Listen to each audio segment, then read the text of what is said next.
Good evening, ladies and gentlemen. Commodore welcomes you to Lincoln Center. My name is Bob Truckenbrode, Vice President of Marketing for Commodore.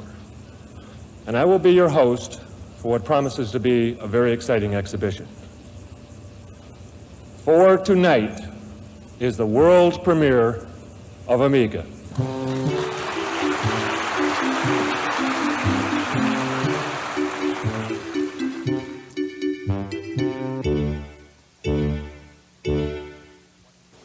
Good evening.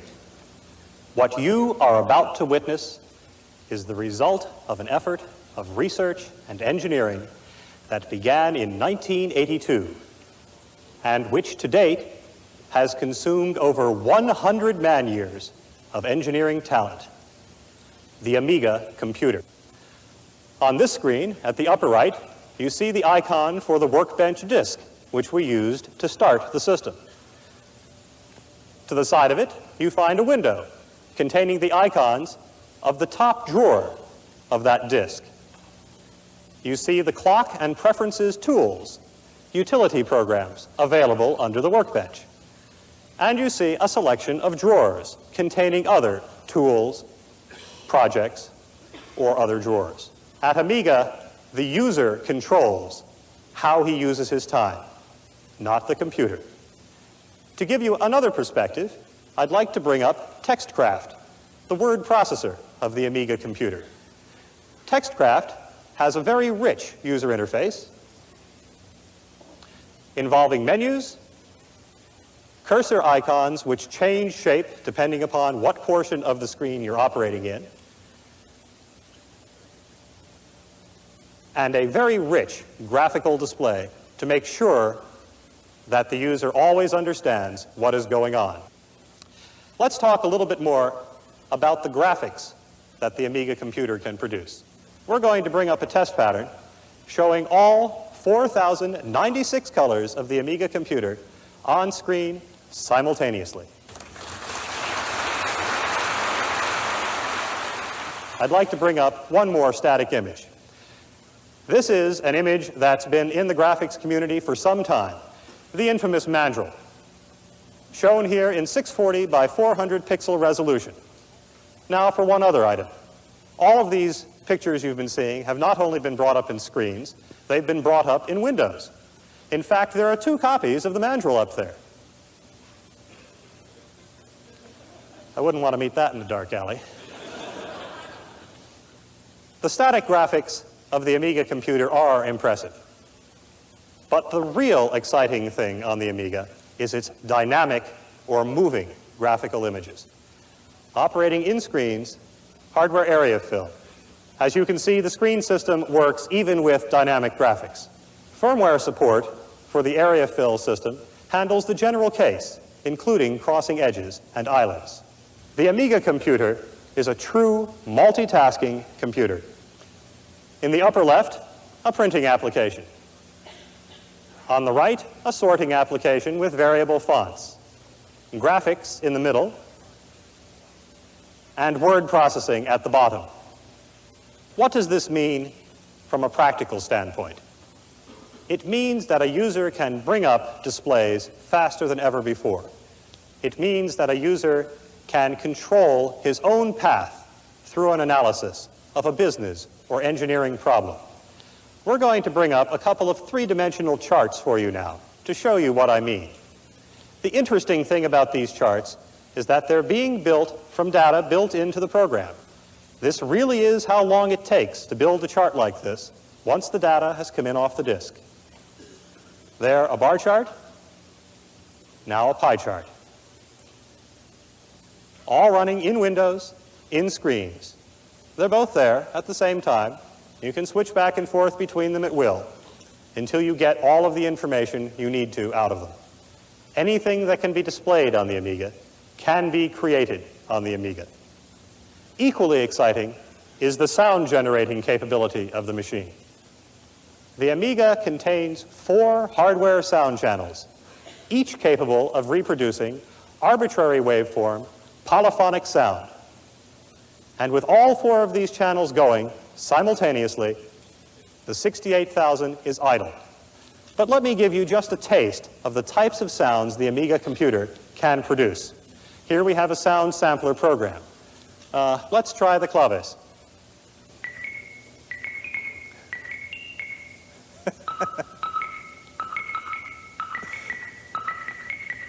The bass capabilities of the Amiga computer exceed the reproduction capabilities of most people's stereos.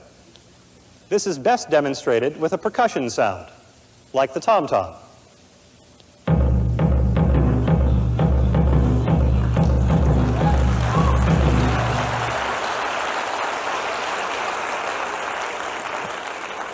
We even have a few outrageous sounds on here. My favorite is the power chord.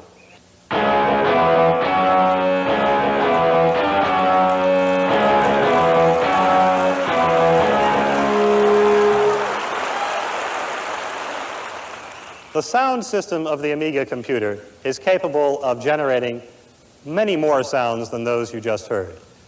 It's also capable of generating speech, a system which truly speaks for itself.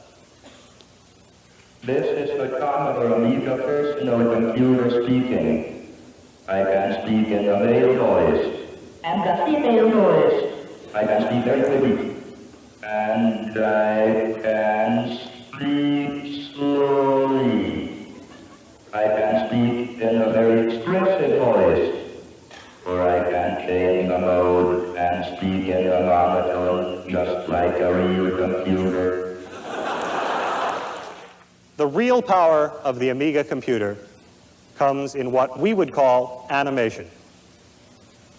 Depending upon your perspective, you might call it real-time dynamic analysis or simulation. What it involves is the generation of synchronized, high-performance dynamic graphics, synchronized with sound and multitasking.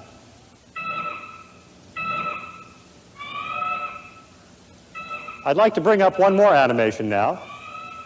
This one, Robo City. There's quite a lot going on in this image.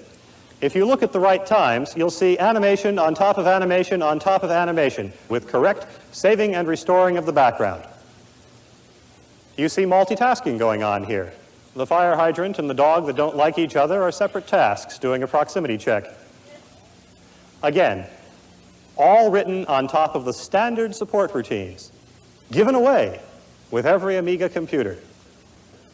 You know, it's hard.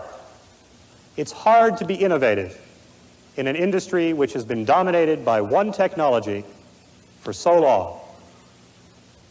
We at Commodore Amiga knew that to do this, we would have to be at least an order of magnitude better than anything anyone had ever seen. We've done that. And then we decided, why stop there?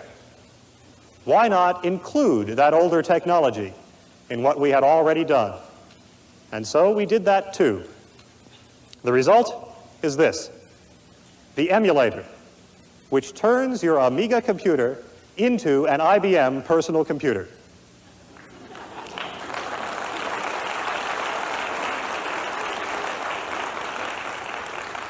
Yes, it's done in software. How does it work? That's a secret. How well does it work? Judge for yourself. This is an IBM PC-DOS system disk.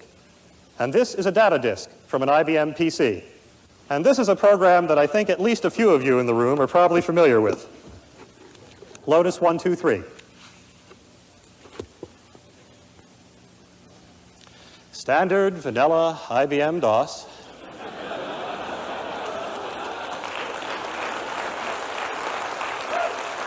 At this point, we'll swap in the Lotus system disk and switch over to Lotus.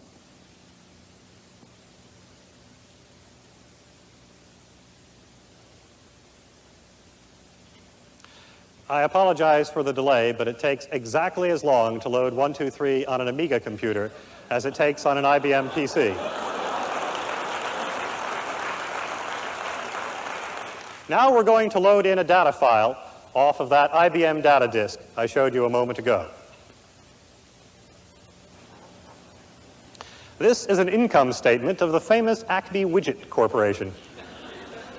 As you can see, they're anticipating a loss in 1985, but we've changed the cost of goods sold for them, and with a simple recalculation, they make a profit.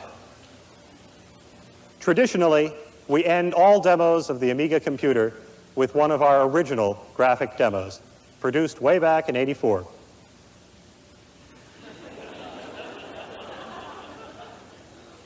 It's an old standby, but still one of my favorites. In living color, on multiple screens, follow the bouncing ball.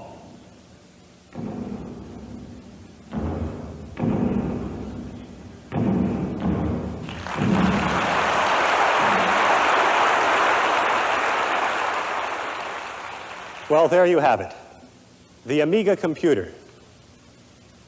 We've lived our dream and seen it come to life. Now it's your turn. What will you do with the Amiga computer? Thank you.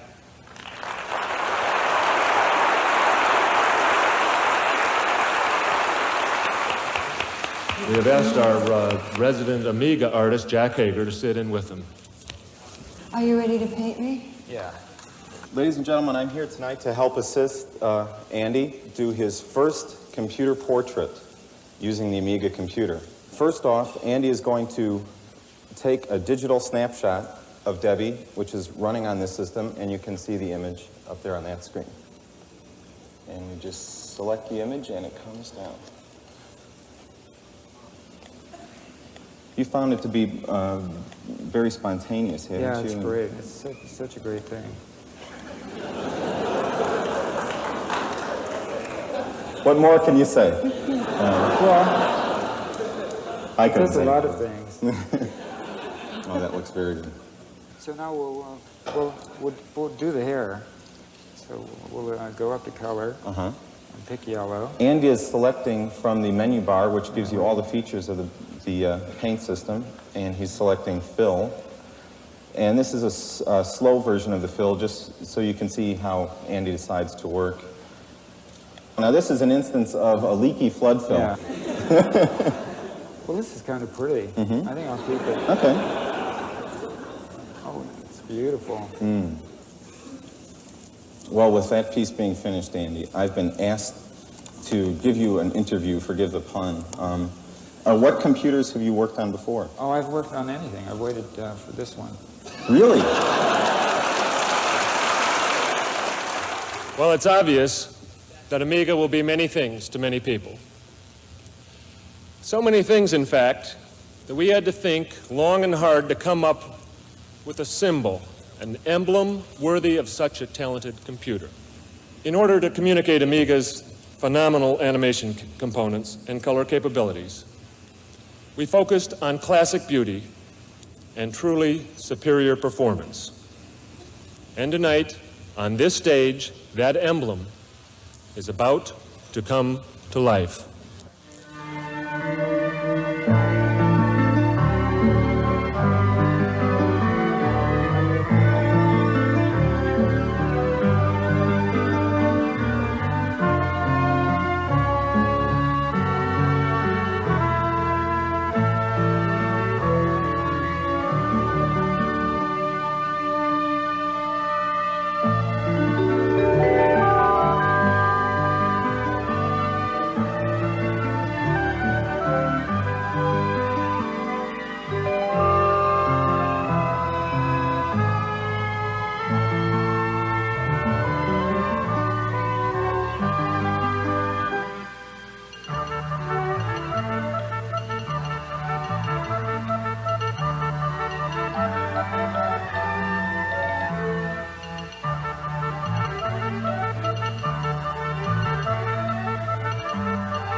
star denied.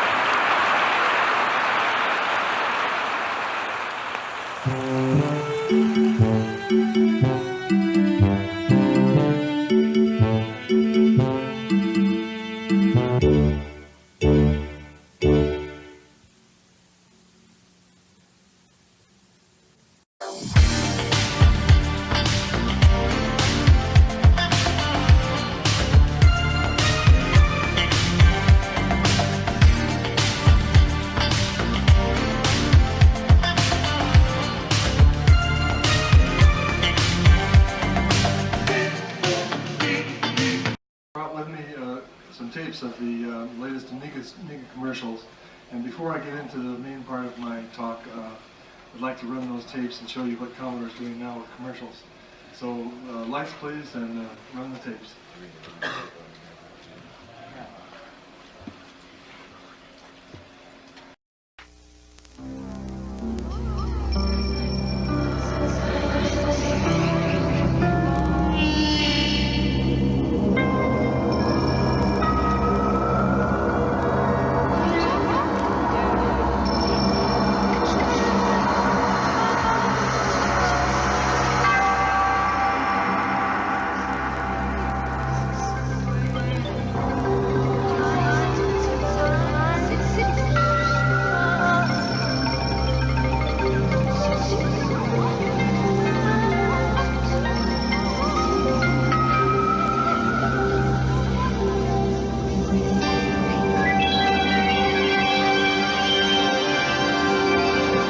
Experience the mind unbounded.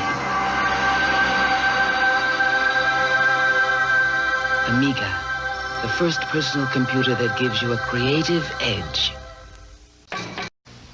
When you were growing up, you learned you were facing a world full of competition.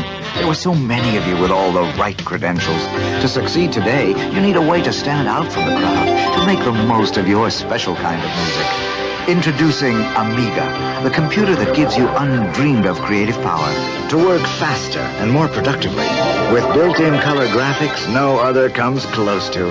Amiga, the first personal computer to give you a creative edge. And now the best new rock performer of the year is... Stevie Palmer. Thank you very much. Oh my gosh, did he get over here? Isn't that your next door neighbor? What a surprise. I'd like to thank my agent, my arranger, and Sheena, the girl next door. The Amiga computer. Professional video production at amateur prices. Stevie? You rodent. Amiga from Commodore. The computer for the creative mind.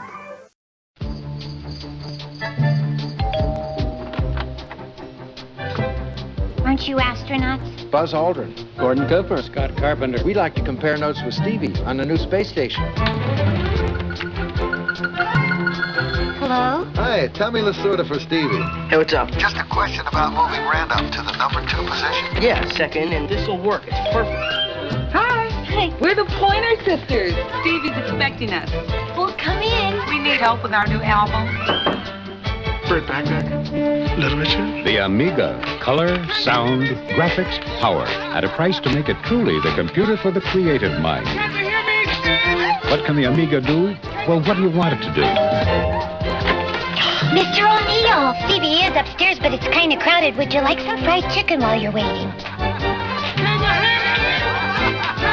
Amiga from Commodore. The computer for the creative mind.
never found out why he chose me to share his secret.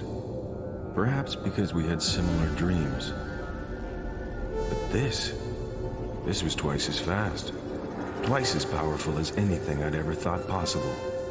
Though what that meant, I could never have foreseen.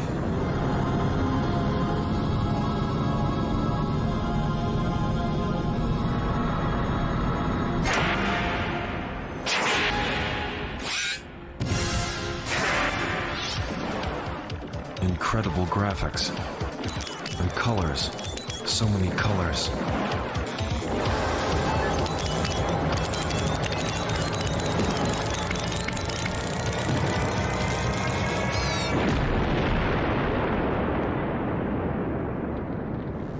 Our world would never be the same again.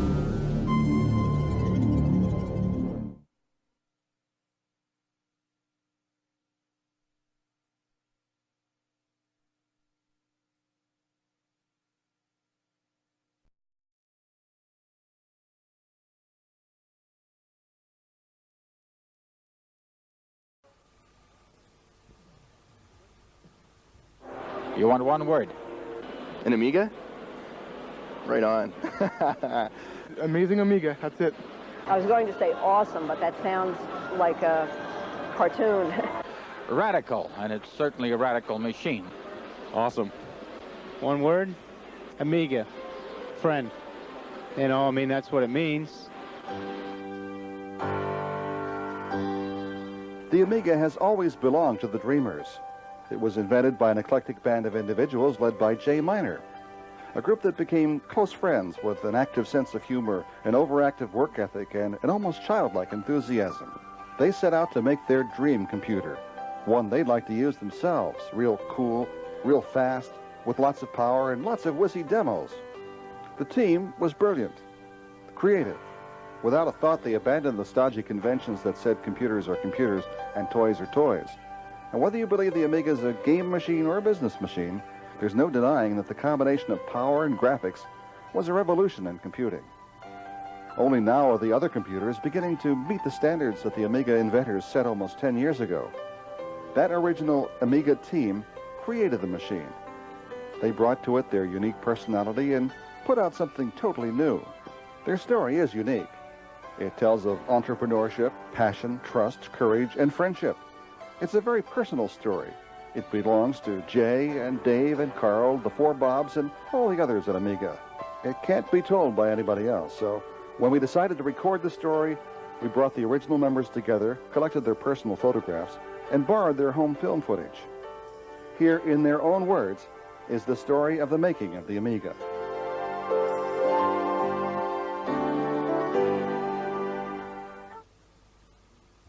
Well, it was in 1982. A friend of mine that I used to work with at Atari came to me and said, "Hey, Jay, let's start a new company. I'm tired of this one." And I said, "Well, fine." I said, "I'll do the chips for it, and I'll be the vice president if I can do the chips my way."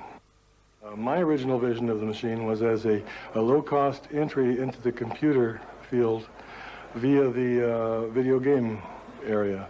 Video games at that time were really hot, and all our investors wanted was a video game.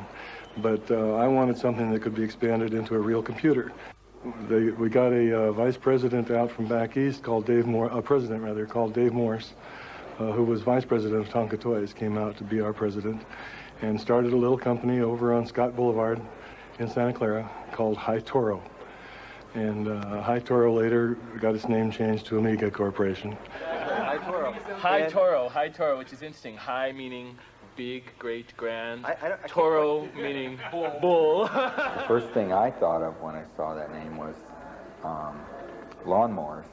And so I think that when they talked to other people about it, they got the same impression too, that it was a lawnmower company. So they changed it. And Amiga Corporation was what it was when I joined. And Amiga was, they chose the name Amiga because they were looking for something that meant friend or friendly. But in Silicon Valley, there is an extremely high concentration of computer companies, and there's a lot of spying that goes on all the time, and people trying to take ideas from other people and trying to outdo one another. And so it's really important to conceal what you're doing and to, at least to not broadcast around the things that you're working on, especially with the project that we're working on, with the ideas that we had. We thought that we had a gold mine in our hands and that we were going to be able to do something really major with this idea. So we had to hide it as much as we could for as long as we could. And so they set the company up to the real world to look as if it was High Toro and then Amiga Computer, a company that made game peripherals. And the industry said, what's that new company over there on Scott Avenue? And they went and they looked with their binoculars in the window and they saw, oh, joysticks, no problem, okay. When I first interviewed at Amiga, it was very interesting. I was there to do a game machine. I got hired to work on, the next greatest game machine is going to be the greatest thing. And I'm talking with everyone, and I interviewed with everyone, and I talk with the hardware guys, and I talk with them, and I'm talking with Dave Morse, and he's giving me the spiel, oh, the next greatest machine, and oh, it's going to be wonderful, take the game industry by storm. And then I made my way back to Jay's office, and I'm talking with him to get a feel for the real, what the hardware is really like and stuff like that. And he's got a whiteboard behind him while we're talking, and it's, RAM and CPU and stuff like that. But there's this one little box that comes off in the corner that has KBD PRT on it. It's a keyboard port on a game machine? There's this other little box down here, EXT, DRV, external drive on a game machine? So I go back, I got to talk to Morris and say, game machine, right? Game machine, yeah, game machine. It's gonna be, I go, Jay, game machine? Says, yeah, game machine, yeah, game machine. I was the first software guy that Bob Pariseau hired, and when I was hired as manager of entertainment software because I'd worked in the video game business. And I soon found out there are not a lot of starving startup companies that want to put aside all their other projects and work on a vaporware computer, which it totally was back then. And plus also I found out I'd much rather hack code than try to get other people to hack code. I was hired as the manager of operating systems. And the day I got there, actually, the day I was interviewed there, Bob Pariseau said to me, well, if you come here, you can design whatever operating system you want. I said, I'll do a multitasking operating system. So that's why I went to work at Amiga, was the multitasking operating system. First, when I had my first interview, I had talked to the recruiter and she set up an interview. And, but I accidentally blew it off because I went to I forgot all about it. I went to an HP beer bust, which was important too. But I looked at my watch at 7 o'clock and I go, oh my gosh, I just missed an interview that I was really looking forward to go to. So the next day I called them up and said, well, gee, I'm real sorry. Can I have another interview? Can we schedule another time? And they said, oh, sure, fine. Just come on down whenever you can. And so I knew that there was a pretty good atmosphere there when that happened. I'm interviewing with Gary McCoy, for whom I was supposed to work. And he takes me back into the software lab where everybody is all over everybody else. And I guess you guys were really used to giving demos to venture capital people and such. So I come through with Gary, and the talking heads are on, and I'm awestruck. I'm watching this thing. But it was very loud in there. Very loud and very warm. I mean, if it wasn't the voice, there were the fans in the background. And so I'm watching this, and Gary's getting very frustrated because he was proud of what we were seeing. And finally just exploded. Knock it off, he screams, and I was trying to calm him down. I'm interviewing from a job and pissing everybody off. So he said, I said, don't worry, Gary, I can understand, I can lip read. And so after the demo, Sam comes up to me and says, really? Could you read the lip? And I looked at him and I said, well, how close was it? Was it pretty close? I was joking not to make Gary, but I thought, this is perfect. This is the best company to work for. He was really working on that. Well, now that Jay is here, I can tell the story in front of Jay, so he can agree that, in fact, it's true. Everybody seems to think Jay is the father of the Amiga. And when you look at Jay and the real father of the Amiga... This one, my badge. Yes, that's so right on his badge. Even they made the same mistake. It's quite natural. One magazine back in the Amiga days got it right, but everybody laughed at it like it was some sort of a joke, but it was actually the truth. Jay was holding Mitchie in his arms.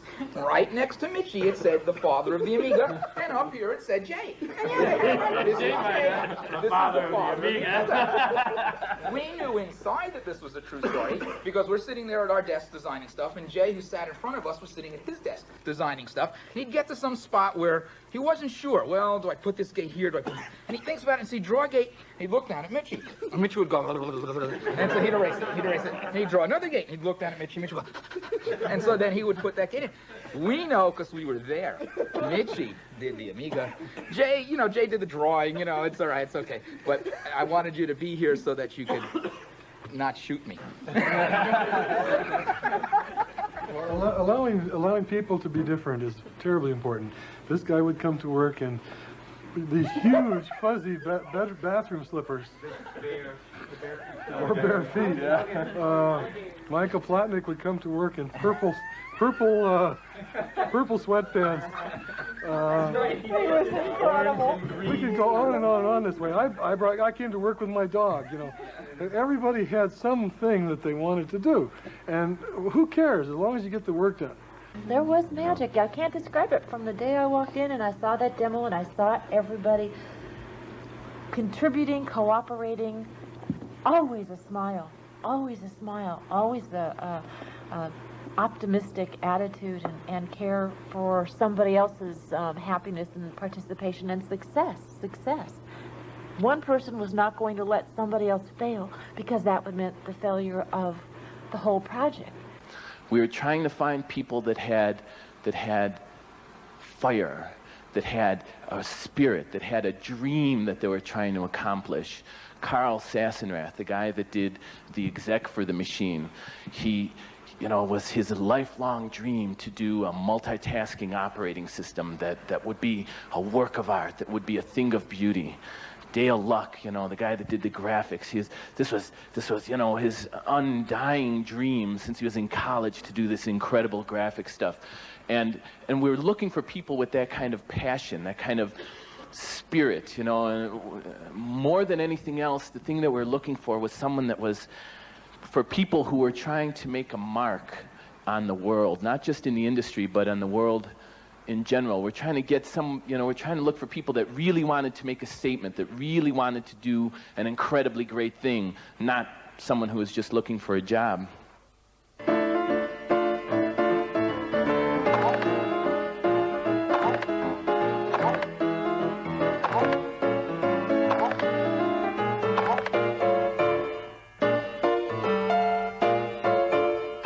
We worked in what we call the software cave, which was a room about, I'd say, about 30 feet by 15 feet or 20 feet. I started about in August of '83. There was no hardware still. There was just some drawings on a whiteboard. Most of the hardware, in terms of the Blitter, the Agnes chip, the Porsche chip, and the Daphne chip, had already been designed. Now those Daphne and Porsche you probably may not have heard of, but those were earlier versions of the Denise and Paula chip. We had the board all laid out and everything, and all the architecture based on 512K RAM. Commodore came around and said, "Can't you make a 256K RAM? 512K RAM is so expensive today." I said, "Look, RAM is going to come down." But no. I said, "Well, it can't be done. I'm sorry." So I just went off. I come back a week later, find out, guess who told him how to do it? Guess who actually did it for him, made 256K. You know that plug-in on the front? Yeah. Here's the culprit right here. I've never forgiven him for that. PC came out at 16. Okay, the original PCs were coming out at 16K. And I had a PC at home, and so I was praying, Jay, make it 64K at least. Please, 64K at least. 512K from the start in terms of socket capability. Okay? Now, you don't have to plug all those chips in if you want to make it cheaper. But at least you got the holes there that the guy can plug them into later. And the architecture with that as a basis for the software. You follow me? But no, the cost of those sockets were about 3 cents a piece. And that was too expensive for Commodore and other people. I owned an IBM PC at home, and I programmed on the IBM PC.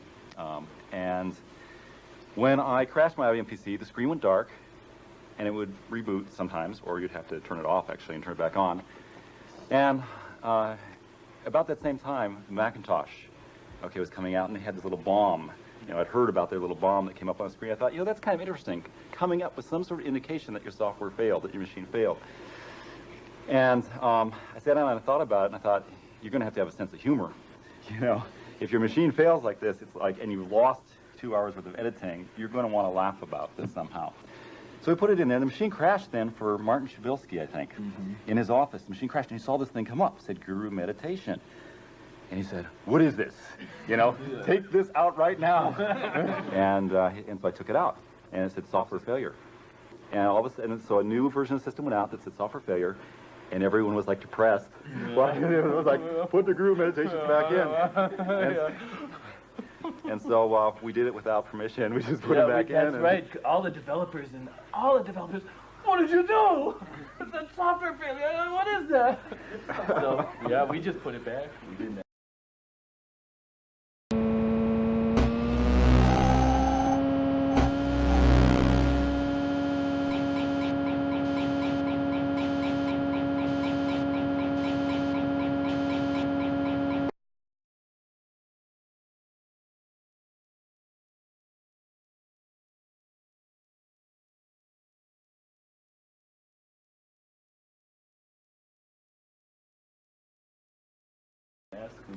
I can remember one of the first the large users group meetings I went to, where people would go up there and they'd show their programs, their software that they wrote in front of the group. And of course, whenever it would crash, the Guru Meditation would come up, and everyone would be chanting Guru, Guru, Guru. Now they wouldn't be chanting software failure. We made a lot of design decisions that were wrong. If you say we're selling a personal computer. Oh, yeah. I mean, we decided that we wanted the graphics to run fast. So it never checked. It would go out and it'd say, give me some memory. And it would never check to see if it got it. It just assumed it got it. And so if we didn't have 512 memory, we'd it'd crash and you get a Guru Meditation error. And, you know, on retrospect, those were mistakes. If we were, you know, building a personal computer, we'd be sure to not do that now. Like the original color scheme of the Amiga, there are a lot of people that don't like the white with the blue background. We sat there with TVs to try and figure out what colors on NTSC wouldn't just bleed horribly as you made the transition from the foreground color to the background color. And it turns out those colors work great. Well, I had 3 monitors on my desk so I could check everything. I had the Sony we used because it had crisp graphics. I had a TV so that we'd see how badly it blurred. And I had that IBM 2-color thing just so we could see how badly it looked in 2 colors. Do you remember some of the cheesy TVs we had? Yeah. Joe Schlag TV Company.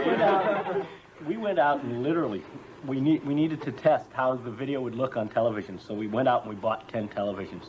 And we went into this video store, I think it was the Good Guys or somebody, and we said, we want your worst TV. And the guy sort of looks at us and he says, well, okay, these guys don't really want the worst TV. And they say, we've got this great TV on sale. It's $279. And we say, no, you don't understand. I don't want a good TV on sale. I want the worst TV set you got in the store. And he sort of looks at us and says, well, this one's $375, and it's terrible. Great, we'll take it. Yeah. Wait, I should tell a Rob story. Rob Peck was my roommate, and this was a guy. He had an excellent talent. Rob Peck's talent was he could go into an engineer, get 5 minutes of explanation, and write a technical manual that was good. He took so much abuse from us during those so much abuse. Get out of my office right now. You know? I remember when you were writing Graphicraft and Rob, and we were putting together the manual, but the program hasn't been written yet. And then I had to turn around and make the program look exactly like those pictures. A third-party vendor was doing this painting program they were going to call Graphicraft, and it was coming out pretty bad. And the only reasonable solution was to get someone who was going to be able to do it right. But you couldn't go find another company. You couldn't get, and there was all kinds of things got in the way with getting the job done. So Archie just did it. He went into his room, and he did it. Well, it was after 3 weeks of writing Intuition. He closed the door opened once. I remember. The door opened once, the door closed. And all those he opened chicken once, bones and he came out. Yeah. And he came out, and he said, he came into my office, and he said, how do message ports work? So he went into a conference room, I explained message ports, he went back to his room, he closed the door, and like a week and a half later, he opened the door, and Intuition was done. And then there was graphic craft, and it was like, the next week it was graphic craft, close the door, and then 3 weeks later, he opened the door, and graphics craft was running, and you could use it.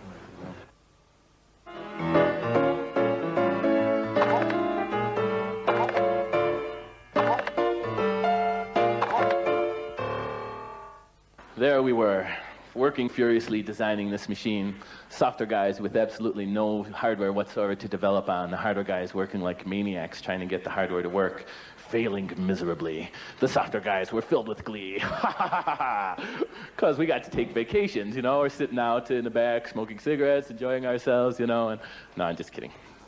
We, in the software group, actually, were not willing to wait around for the hardware to come together, so we spent a lot of time pretending that we had hardware. And the way that we did that most often was to create little pieces of software that emulated the way the hardware would work, emulated the way those 3 custom chips would work.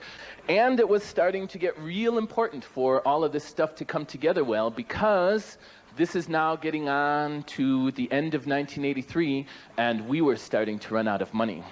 It was starting to get pretty tight with money, and it became really apparent to us that we had to make a major showing of the stuff that we had done so far at the January CES show. 2 weeks before CES, we're getting ready to bring it in. Dale has worked out this stuff for line draw. There's no line draw in the hardware. And the other guys and the software guys saying, come on, Dave, you can do it. Put line draw in the hardware. What are you, nuts? There's 2 weeks before. These things break every time we breathe. You can't turn lights on and off. Some wire falls off the pin. You want me to change the design, rewire it. All these guys are going to go put line. You're out of your minds. No way. Bob Pariseau comes in and says, yeah, Dave, we have to have it, and jokingly grabs my arm. Mitchie, this nice little dog, this dog that I have not even pretended to like, leaps to my defense. Here, Pariseau was grabbing my arm, twisting it. Come on, Dave, you can do line draw. Mitchie jumps up, attacks poor Pariseau.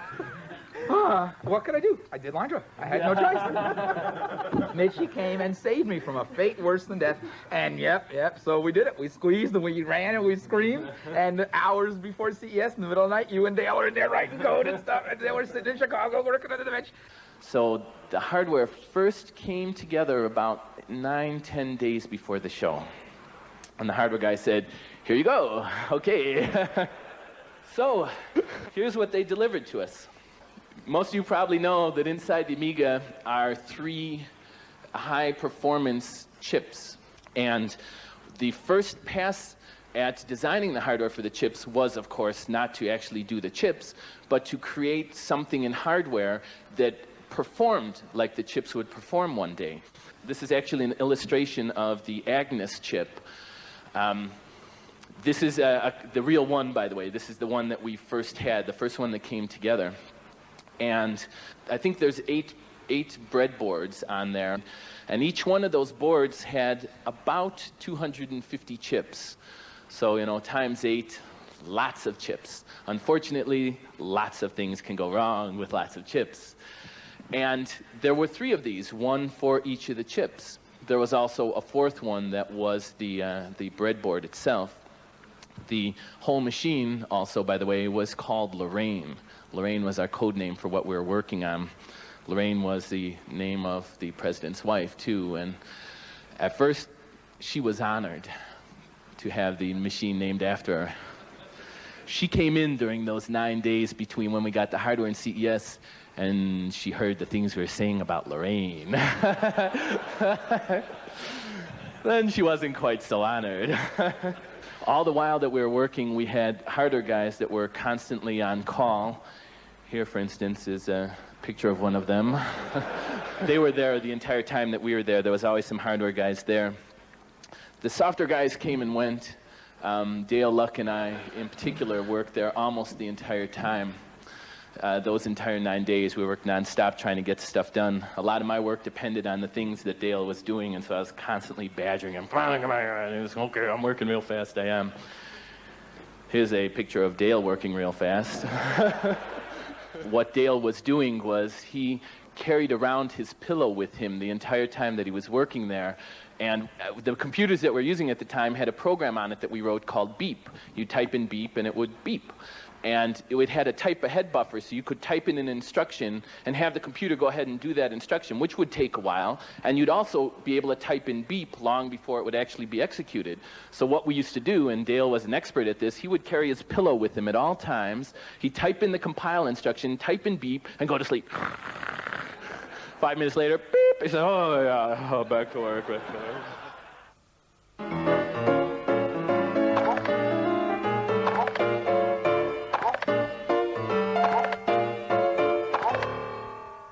So, back to CES.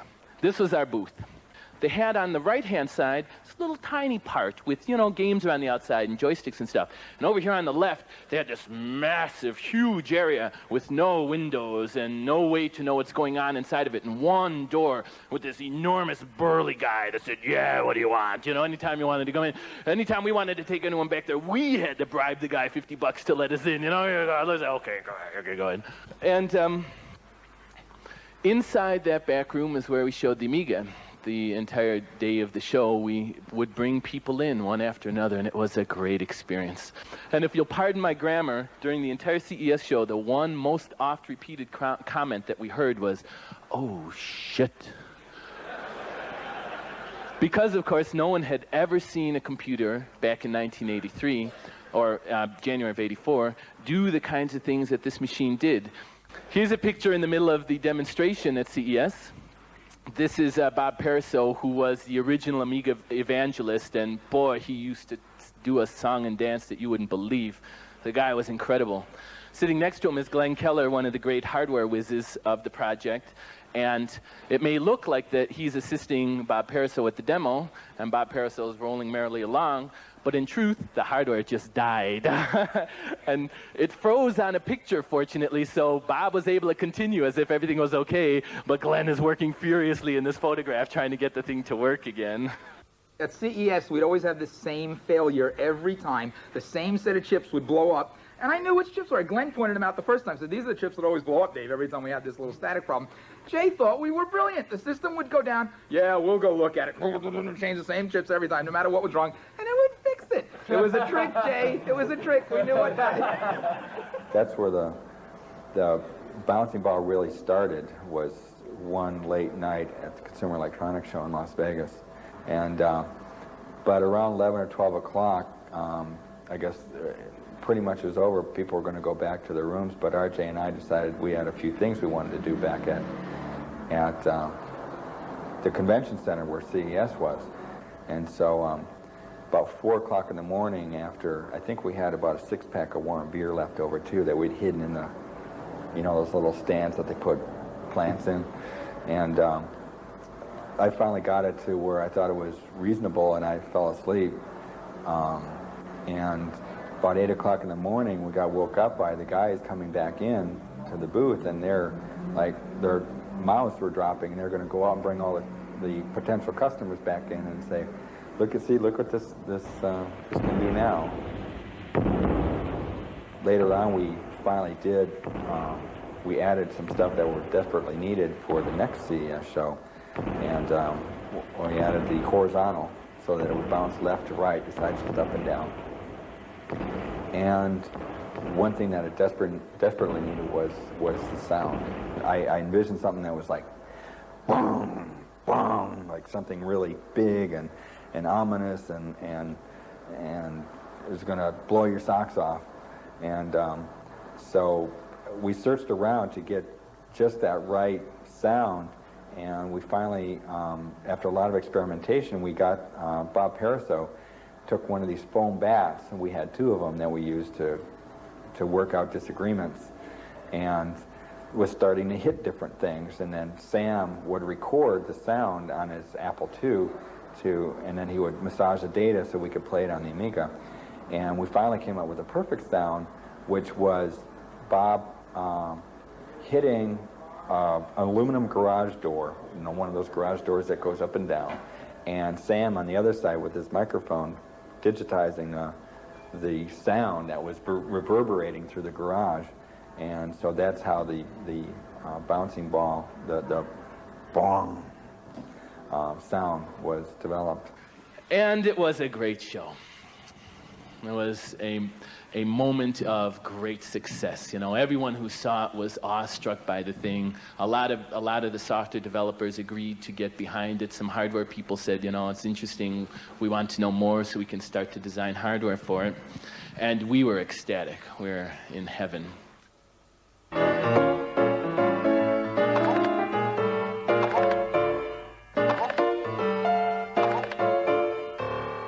We did really well at the CES, and everyone was still working together. We still had that great passion, that great sense of pulling together as a team to get everything done, but it started to feel in the air as if it was going to go bad, because there was just less and less money all the time. It was getting harder and harder. We knew the kind of debts we had run up with our creditors and the fact that we weren't paying them. They never missed a payroll. Didn't that have a lot to do with the prayer meeting? Had a bit to do with me mortgaging my house, too. Yeah, Jay did a lot of interesting personal sacrifice. There was a stock thing that you did that you changed stuff on, and you dragged money in from the house. Yeah, it was. I was lucky enough to be sitting 5 feet away from Jay while he was doing, while we were doing stuff. Of course, the dog was there, but then after line draw, the dog was okay. But yeah, poor Jay on the phone. Well, okay, did I get a 0.25%? And it was, yeah, it was a tough time, Jay. Thanks. Yeah. Well, I wouldn't have normally done that for a company, except it was my company, and I knew the product was, I knew the product was solid concept. And we were so far ahead of everybody else at that time in terms of a really usable computer. So then came Atari. And Atari said that they would make a deal to buy the company from us. And they, they knew that we were real tight for cash, so they made a deal with us where they would advance us $500,000 to make our immediate payments. What we owed immediately. There was a payroll they do the next day that this whole thing came down, and then we would have 1 month to negotiate with them to come to a deal for them to buy the Amiga. And so Atari came in and they said, okay, we'll give you $1 a share for your Amiga stock. And we said, $1 a share. God, in our wildest dreams we had thought $50 a share, $75 a share. We're going to be rich. It's going to be great. God. $1 a share was ridiculously low. So Dave Morse said, $1 a share is ridiculously low. And the Atari guy said, okay, how about 85 cents a share? So wait, at Harvard they told me you go up, I go down, and the truth was that Atari knew the condition that we were in, and Atari was not interested in buying us. Atari was interested, for reasons of its own, in buying just the machine. They didn't want to buy the group. They wanted to just get the technology. Now we're down to the last few days before the end of the end of the agreement, where we either have to come up with the bread for Atari, or they would get the company. And then the phone rang, and it was Commodore calling. And Commodore said, well, we can make you a much better deal than that,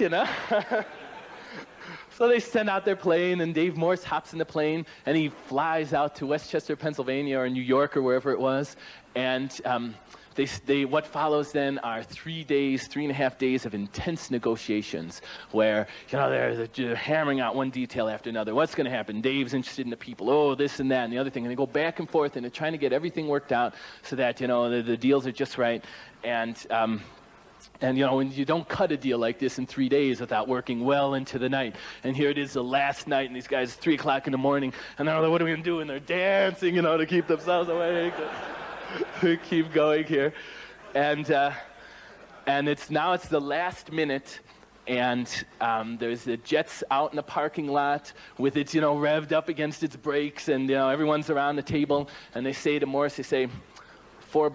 $4 a share. That's our final offer. You're out of time. You can either accept it or, you know, not, and go with Atari. And he says, I don't know. Let me check with my people. He goes, gives Jay a call. He says, $4. Jay says, well, it's not 50, but, you know, it's $4 is okay. If you think it's right, go with it. And he calls up, you know, the other guy's a VP of marketing, the VP of sales. What do you think? Well, you know, it's not what we had in mind, but it's better than zero. I'll go with it. I'll go with it. And everyone said, okay. So he went back to the table and he sat down. He said, sorry, my people say $4 is not enough. I'm going to have to decline your offer.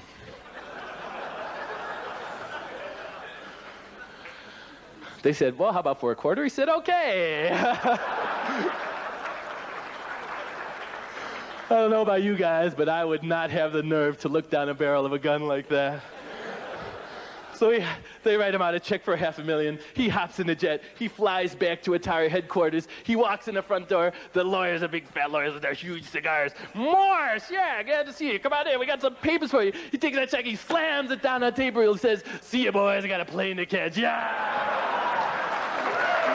God. Oh.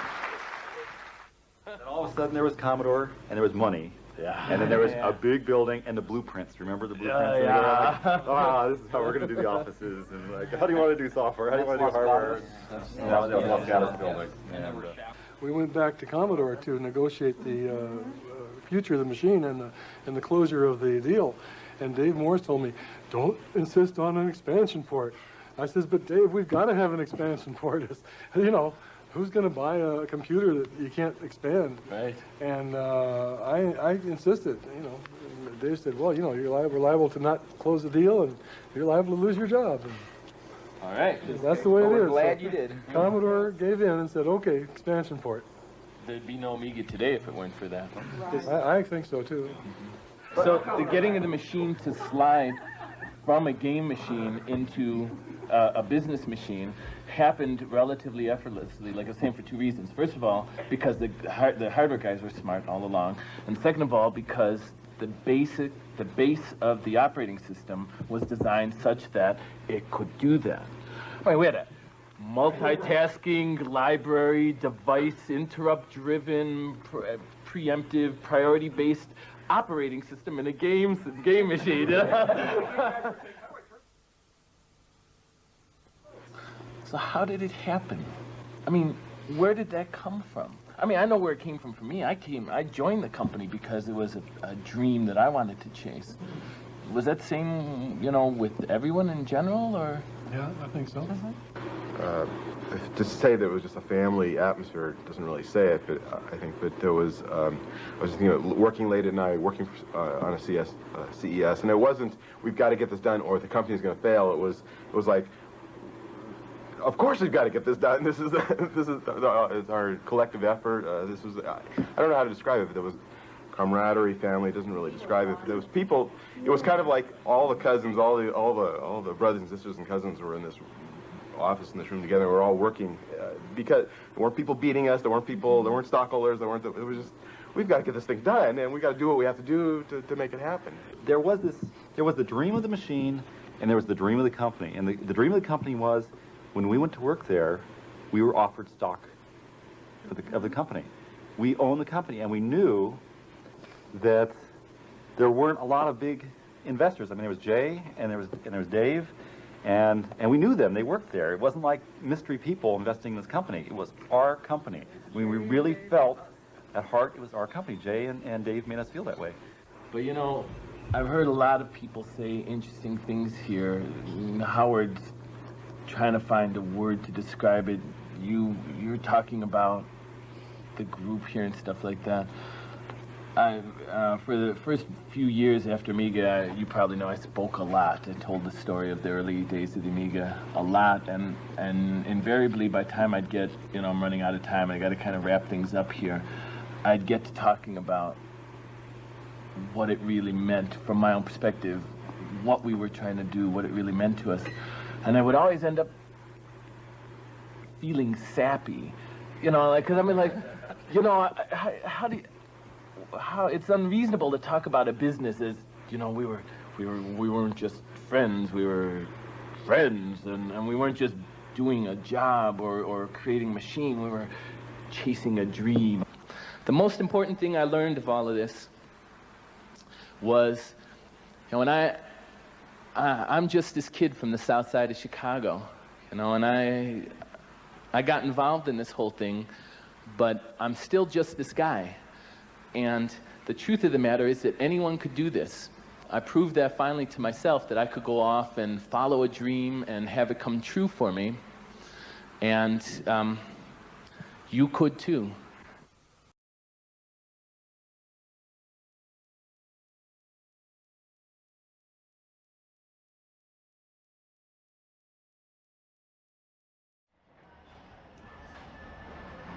The Amiga, the company called Amiga, was started in 1982 by myself and Dave Morse, the president.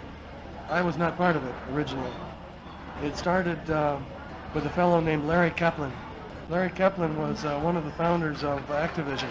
And he used to work for me at Atari. And when he left Atari to start Activision, I gave him a letter of recommendation that helped him start Activision. That was in 1979.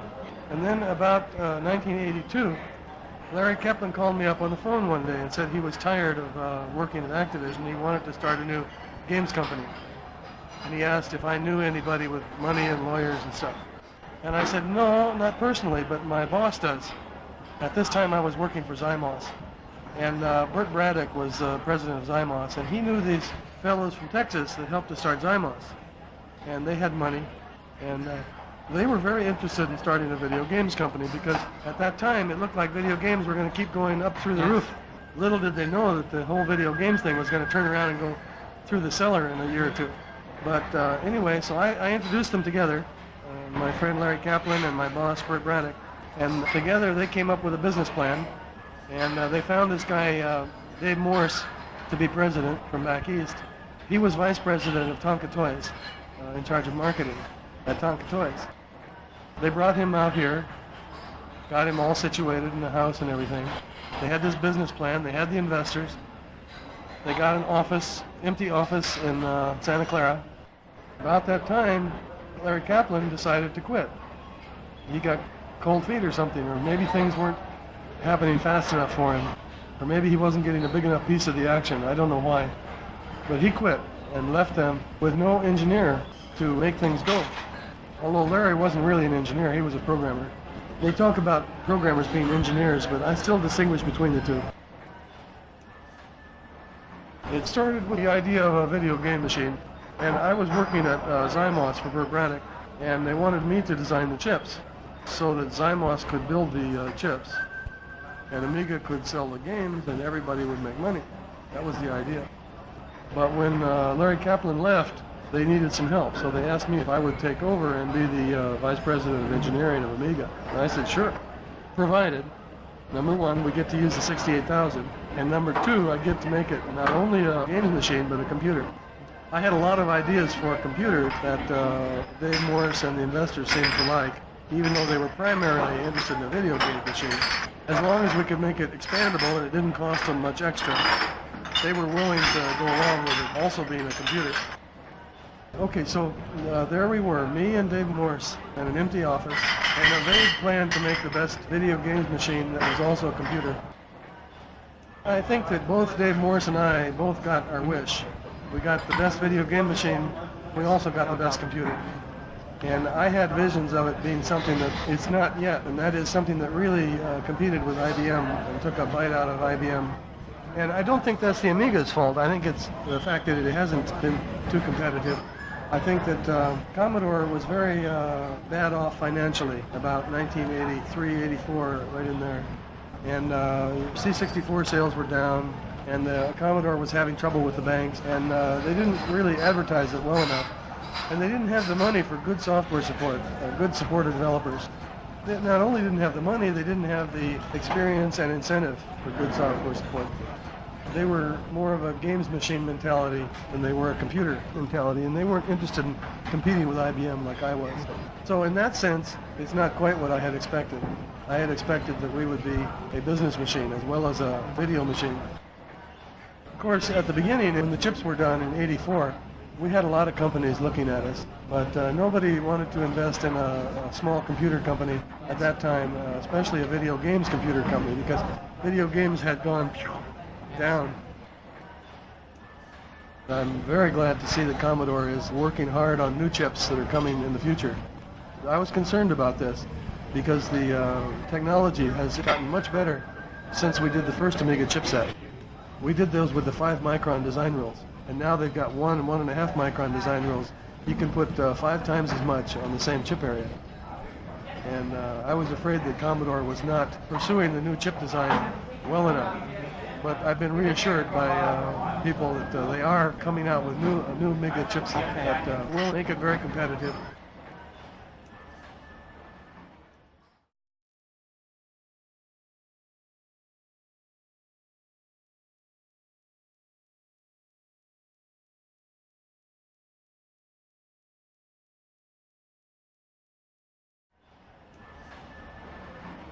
My vision is very negative there, so I don't know if you really want to hear it.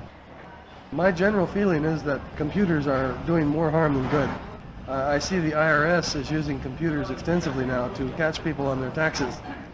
If you're in the government, I suppose that's good. But you know, when they issued us our Social Security cards, they promised it would never be used for purposes of identification. In fact, my Social Security card has written on it, not to be used for identification. And now, look what happens. Pretty soon they'll have numbers tattooed on our forehead. And this is the only reason they can do this is because of computers. I see computers bringing closer and closer the day of the Big Brother concept of where government can control every aspect of your life because you're on the computer. One of the problems with computers is that most of the people who they're trying to teach computers to everybody, and most people really have no need for them. It's a very expensive way to earn money in the society, and to people design computers so that other people can play with them. And it looks to me like most of it is a great big waste. The whole technology thing, the result has been more and more crowding. I don't think it's improved the average person's lifestyle that much. Sure, I do better letters now. I have a word processor and I like my 2000. I play games on it, I do letters on it, I have my spreadsheets on it. But that isn't necessary. It isn't really necessary. And that's my feeling about computers, is they're not really necessary. Sure, you can design airplanes that go 100 miles per hour faster than you could without computers. But so what? The only people that are really still doing useful working jobs, I think, are the farmers and the doctors and the people that make clothes, the necessities. And beyond that, we don't really need it. Every household has more toys, more electronic gadgets than they really need. Oh, play the game, learn programming, learn to design computers, because that's where the future is. I'm not saying it's not real, it's definitely real. And it's definitely coming as a big thing. And it's going to further separate the classes, though, because the people that can't go to school at a level to learn computers are going to be tomorrow's second-class citizens. And it's going to further make the rich richer and the poor poorer. It doesn't bring society together, it separates.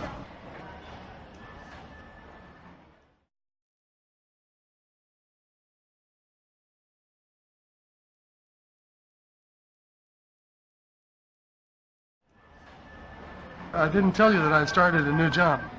People might be interested in the fact that I'm now working at a small medical electronics company, designing chips that go into pacemakers and what they call implantable defibrillators. Defibrillator shocks the heart into working again if it fails. And it goes inside the body, and it charges a capacitor to a big capacitor to about 750 volts. And if the person's heart stops beating, it goes whomp and delivers a shock. So that's why they call it an implantable defibrillator. And I'm doing chip design for that now. It's very interesting.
thank Jay Miner for coming here today. He's the father of the Amiga, and he's going to give us something about the history of the machine. I think that this show is going to be quite interesting this time. We're looking forward to next year's meeting, October 13th, in 1990. Same place, same station. Without further ado, Mr. Jay Miner, father of the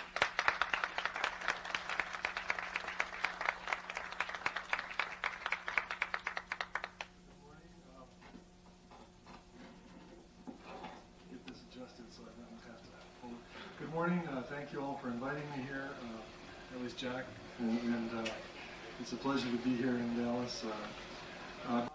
First of all, let me give a little bit about myself so that you know who's talking. A lot of people aren't familiar with me.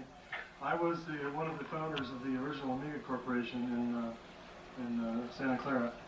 That was in 1982. I was Vice President of Engineering, and Dave Morris was our president. We brought him out from back east to be the president, and we set up the company there in some little offices. And my history in computers goes back through Atari. I learned most of my video work at Atari. I started with Atari in 1975 when they were in a very small building out in Los Gatos. And I designed the chips that are in the 2600 video game machine.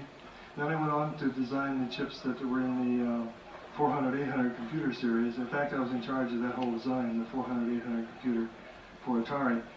And in 1979, I got fed up with Atari. They had changed hands a couple of times by then. The original people were no longer there, and they weren't being responsive anymore, so I and a lot of other people left Atari. I went to work for a small pacemaker company that designed implantable pacemaker computer chips. In 1979, and stayed there for 2 years. One day, a guy from that I used to work for me at Atari called me up and said, "Jay, I want to start a company." And I said, "Well, you know, I've got this good job. I don't want to leave it. And but I know someone that knows a lot of people with money." So I introduced him to my boss, who knew some people in Texas here. In fact, some people down on the Gulf Coast. I forget the name of that little town now. Freeport. Down in Freeport, had a lot of money. Wanted to start a video games company. So I introduced them together, and they hit it off really good. Decided to start a business and made up a business plan. I brought Dave Morris back from back east to be the company president. And this guy that was agitating all this, his name was Larry Kaplan. He was really the original founder of the Amiga, if you think of it that way. Although at that time it wasn't called Amiga Corporation, it was called High Toro. I'm not sure what that meant. I think it was something like Watch Out Bull. But we changed the name later on. Anyway, how I got into it, this guy, Larry Kaplan, things weren't going fast enough for him. The company wasn't starting fast enough. He wasn't getting a big enough piece of the action or something. So he quit and left. And there we were with a company with a business plan, investors to finance it, a company president, and that was it. And offices on Santa Clara, and nothing else. So they asked me if I would come on board and be the VP of Engineering and spark the thing, which I did. In retrospect, I'm glad I did. Yeah.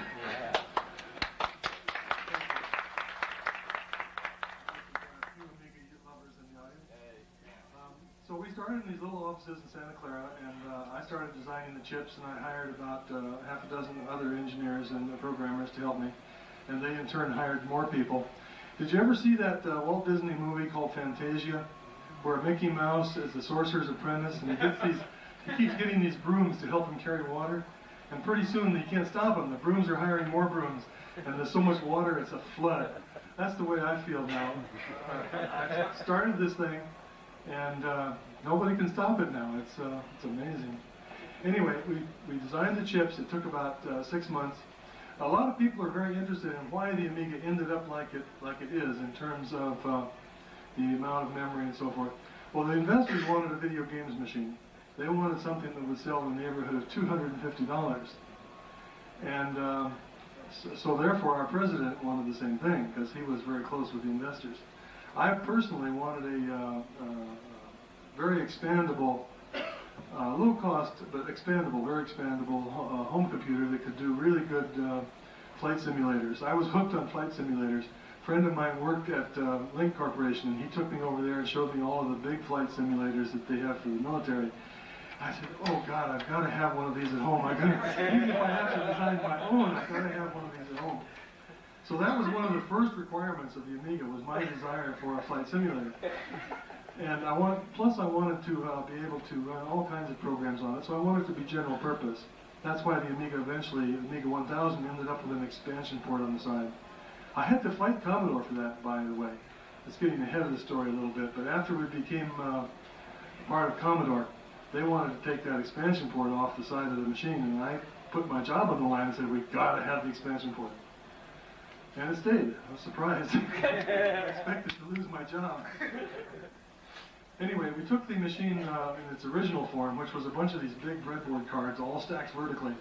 There was a breadboard for each of the 3 custom chips that are in the Amiga.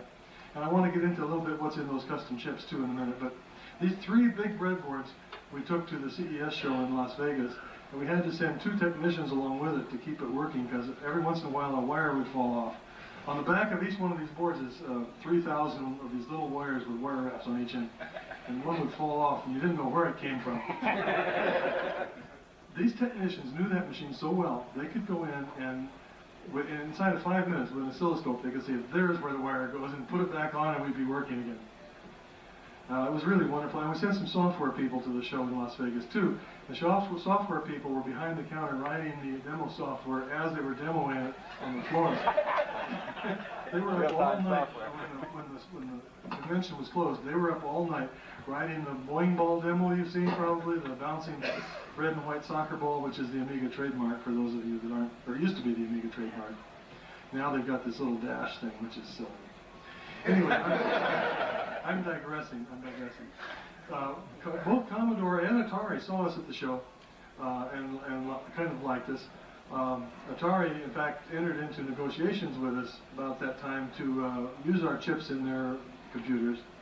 We had a letter of agreement from them that they would give us a certain amount of money to keep us from going into bankruptcy. We were very close to bankruptcy at that point in time. This was about 83, I guess it was, 83, 84, in that time frame.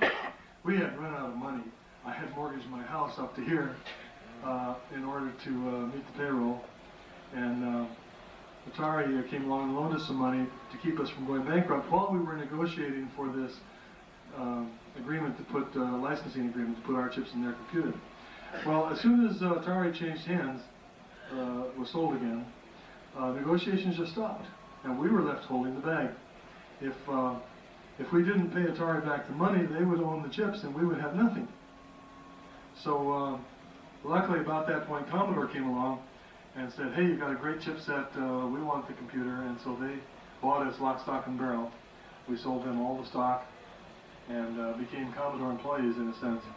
Although we were a separate division, and I was still vice president of that separate division.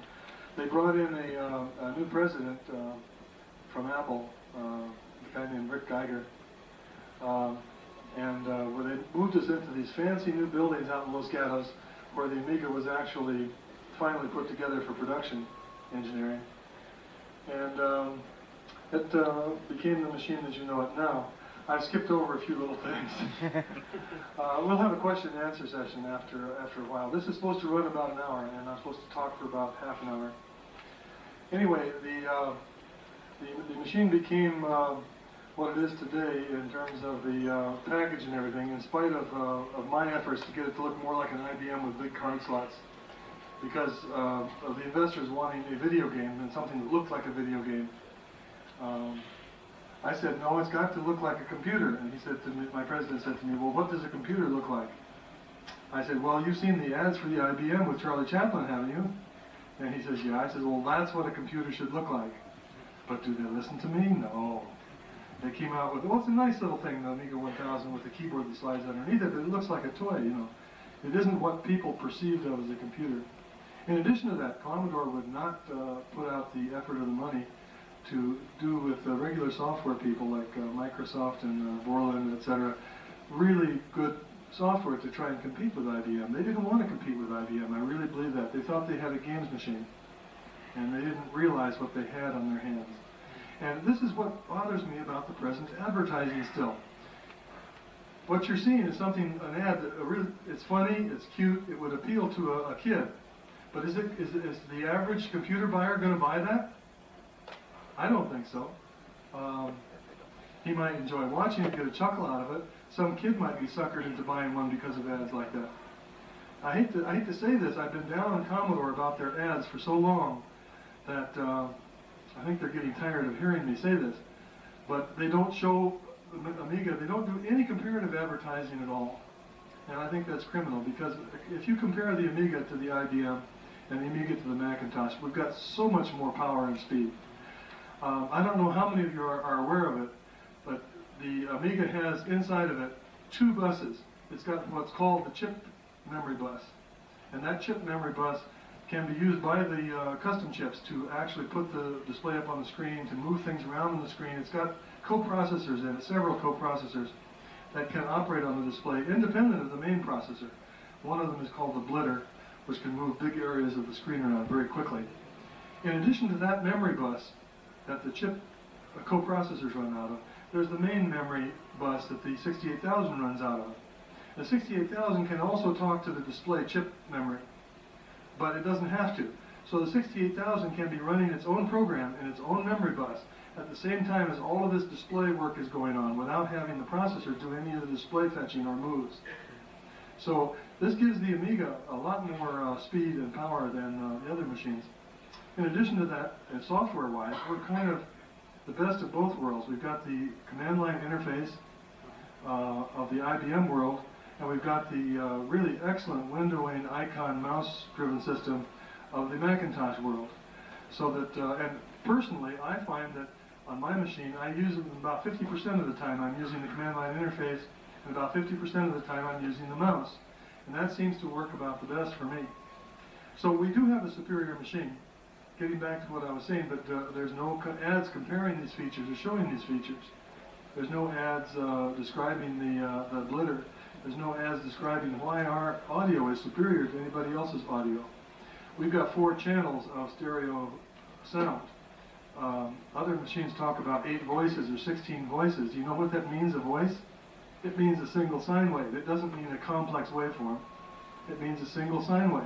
They call that a voice. We can have a flute on one channel, a harpsichord on another channel, and drums or cymbals on another channel. And each one of those would occupy about 16 voices, at least all by itself, on another computer. So if anybody from Commodore is here, we really need some comparative advertising, and some advertising that shows things like MaxiPlan, which is a version of 123 on the Amiga that imports 123 files from the IBM if you need to, and puts them back out again. But it also has many features that the IBM does not have in terms of spreadsheets for business work. And the list can go, I could go on and on for hours about software on the Amiga that is equivalent to the other software, but easier to use with better graphics and sound. Anyway, I digress again. Commodore bought us, moved us out to Los Gatos. I became a company president, or a division manager actually is what it is, because we were part of Commodore at that time, Commodore Amiga in Los Gatos.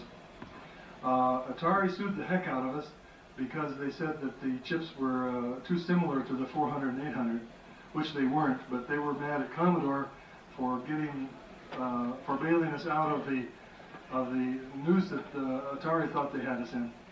So Atari and Commodore had this big feud going, which resulted in lawsuits against poor little Amiga. And it took me quite a while to defend those lawsuits. I had to get up in court and tell them why the chips were not the same, and I had not violated any patents from Atari when I designed the chips. We ran in Los Gatos quite well for a couple of years, from 84 to 86, and then Commodore found themselves in really big financial trouble. The 64, for some reason, was not selling well. Of course, they weren't advertising it very much either then. Plus, when Tramiel left Commodore, he left a lot of unusable, unsaleable inventory that was not written off until that point in time. So all of a sudden, it looked like Commodore was on the edge, and the bankers were on Commodore's neck. So Commodore tried to cut back everywhere. They cut back in Westchester, they cut back in Germany, and they cut back in Los Gatos. Well, 70% cut in personnel at Westchester still left thousands of people. 70% cut in Los Gatos at poor little Amiga left about 5 of us. So Amiga in Los Gatos just kind of petered out. We didn't have enough people to make it sustaining anymore. We didn't have enough projects to make it sustaining, and people started leaving at that point. And Commodore closed it down, moved all the furniture back east to Westchester, and kind of put me out to pasture, so to speak. That's a very brief, short history of the Amiga. And I've about run out of ideas of things that I haven't said yet. So if there's any questions, can anybody think of something that I left out that they'd like to know about?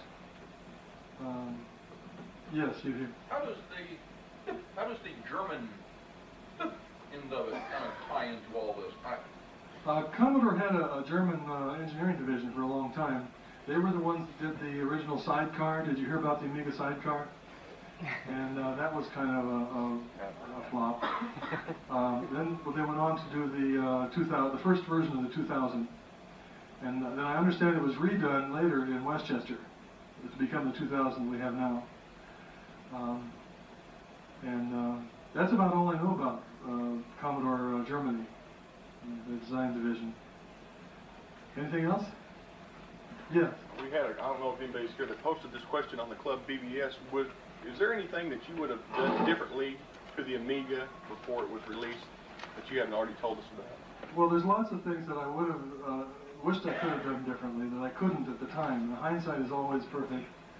In this case, foresight was pretty good too, except that you've got to compromise. Engineering is the art of compromise.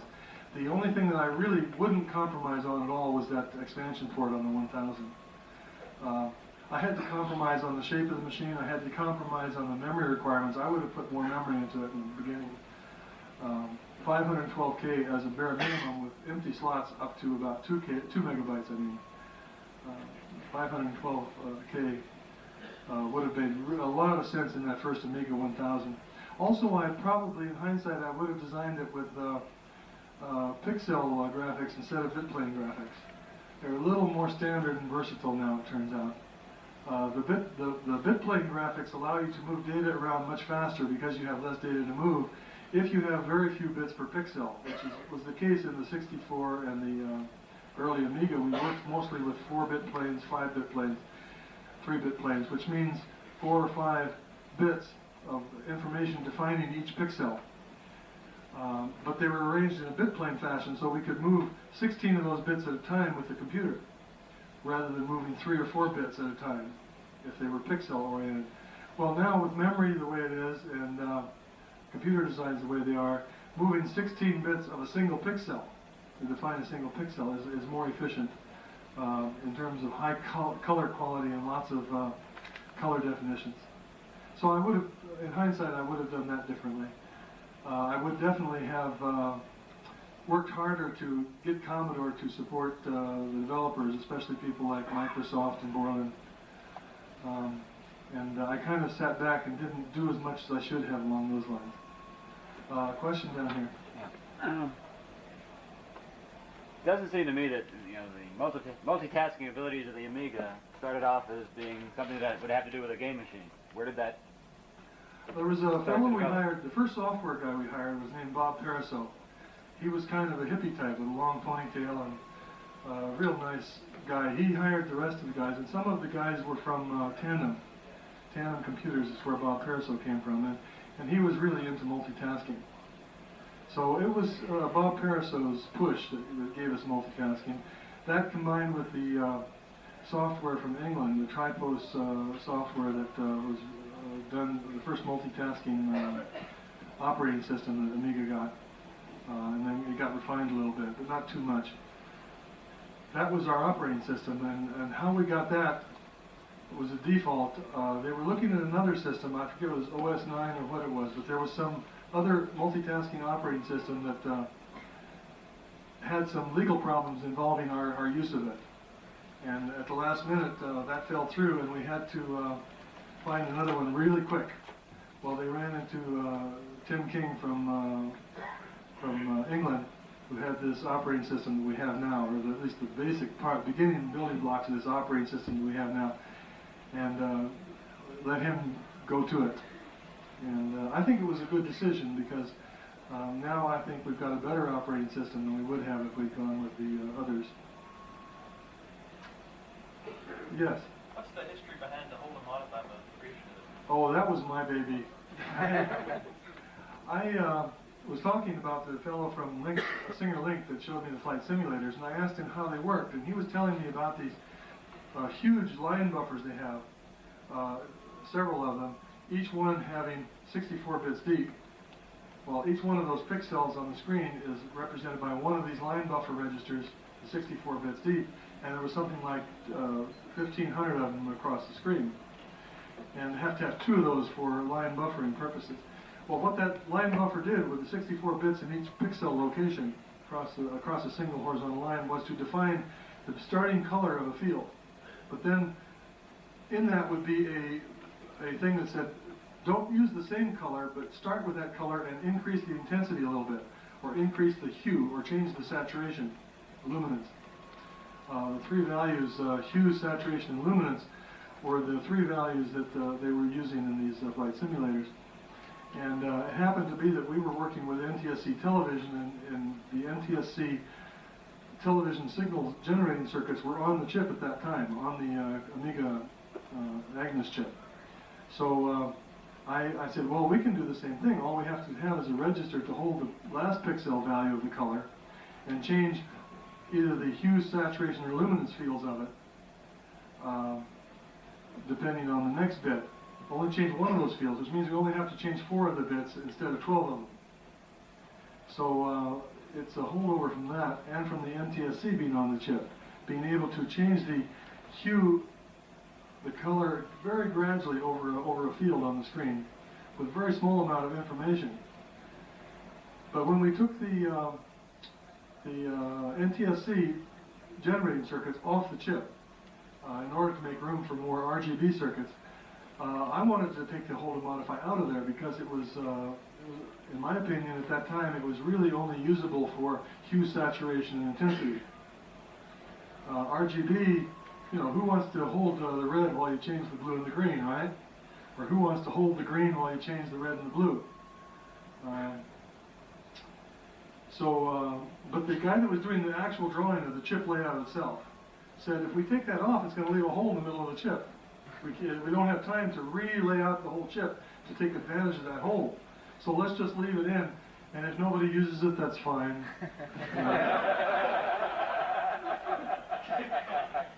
And in hindsight, that's another thing. In hindsight, I would have made hold and modify a little bit better, put in more bit planes for it and so forth, looking forward to the future. But I didn't think it was going to be used at all. Was I ever amazed when the first use was made of hold and modify, in terms of just showing pictures that have been pre-digitized. I said, oh my God, you know, well, that's great, you know, but they'll never make a drawing program out of it. I've spoken like a true hardware person. The software programs now, like DigiPaint 3, that do actual drawing with hold and modify, just knock my socks off. I can't imagine how they can do things like that with this machine.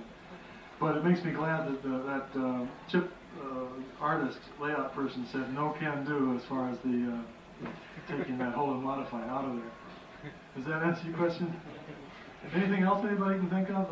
Back there in the back. Yeah. You said that the 4096 color palette is limiting the Amiga. I've heard rumors about a new graphics board coming out for 3000. If that's true, what will that do? Do you have any? I hear the same rumors. And I can only guess because I haven't seen the board or read any specs on it or anything. But I hear it's a TI chip on there. Is that the one you're talking about?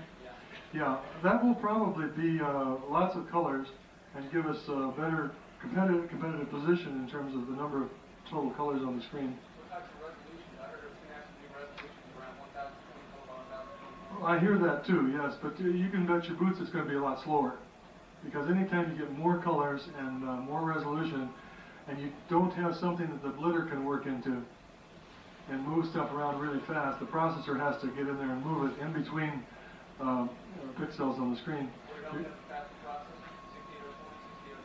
Faster processor would speed things up, definitely. But in the display area, not so much. In the display area, it's more memory bandwidth and how fast can you suck the data out of the memory to get it to the display. And what would help there, and I think there are plans for this, I'm sure, at Commodore, is to use video RAM to drive some of these new displays. So there's going to be all kinds of new displays in the future. Yes, down here in front. At DEF CON, they had the U-Lore graphic card on 2000 with the TI chip, and that has memory on it, and it was fast. Was it? Well, Yes. good. Did they actually move things around on the screen in animation? Yeah, they did the boxes things. Because that's what I meant by fast, is moving things around on the screen. Right, and one of the interesting things, you can put patterns in the chip. And instead of, normal box, you got colors. Well, they had different patterns in it, moving them around really fast. At about 1,000 to buy. They have about a megabyte on it. It's going to be expensive though. Most of the higher resolution color displays on machines like the Mac and so forth have a frame buffer that allows them to be that way. And the pipeline into that frame buffer is very narrow and slow, and you can't move stuff around very fast in animation. And I had assumed that the display chip you're talking about would be the same way, but I haven't seen it yet. I'm looking forward to it. I'll probably buy one myself. I bought a flicker fixer. That's a good product. It fills in all these lines in between the lines for you. Even on low resolution, it looks great. It makes low resolution look like a painted picture. Anything else? Yes, right down in front here. He got his hand up. I'll get you two next. You were talking about the voices of music. Yes. In the Commodore 64 and 128, your SID chip is only capable of 3 notes at a time. 3 notes at a time? What is the Amiga capable of? Well, it depends on how you define the note. You can have, on one channel, you can have a dozen notes because the waveform is very complex. And it represents real waveforms that can sound like 3 or 4 notes at the same time. In the SID chip, you can have 3 voices. Can one of those voices be a guitar? Guitar. Another one can be an organ. Another one can be a piano. Because usually when they're talking about voices, they're talking about a single sine wave. These are multiple sine waves, but only one note in the scale can be played by that one particular voice. In other words, 3 notes in the scale can be played, but no more. Voice. In other words, 3 notes in the scale can be played, but no more.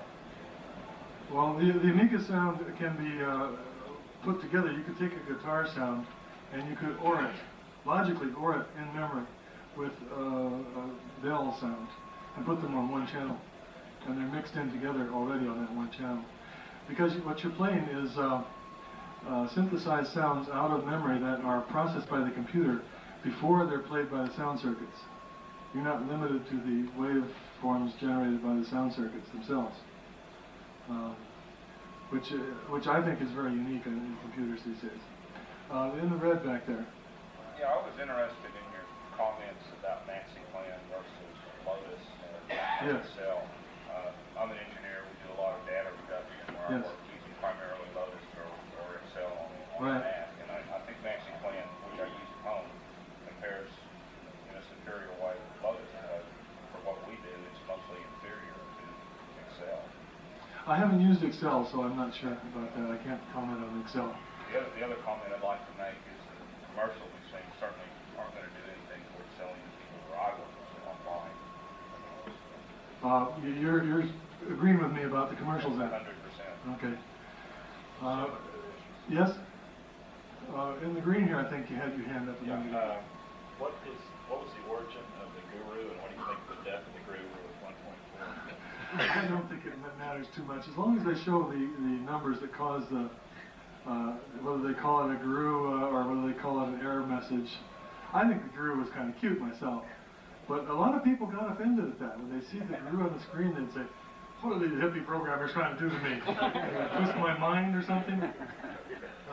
So I don't really mind one way or the other. The origin of it, the guys used to sit around in the back room between compiles, kind of meditating in a lotus position.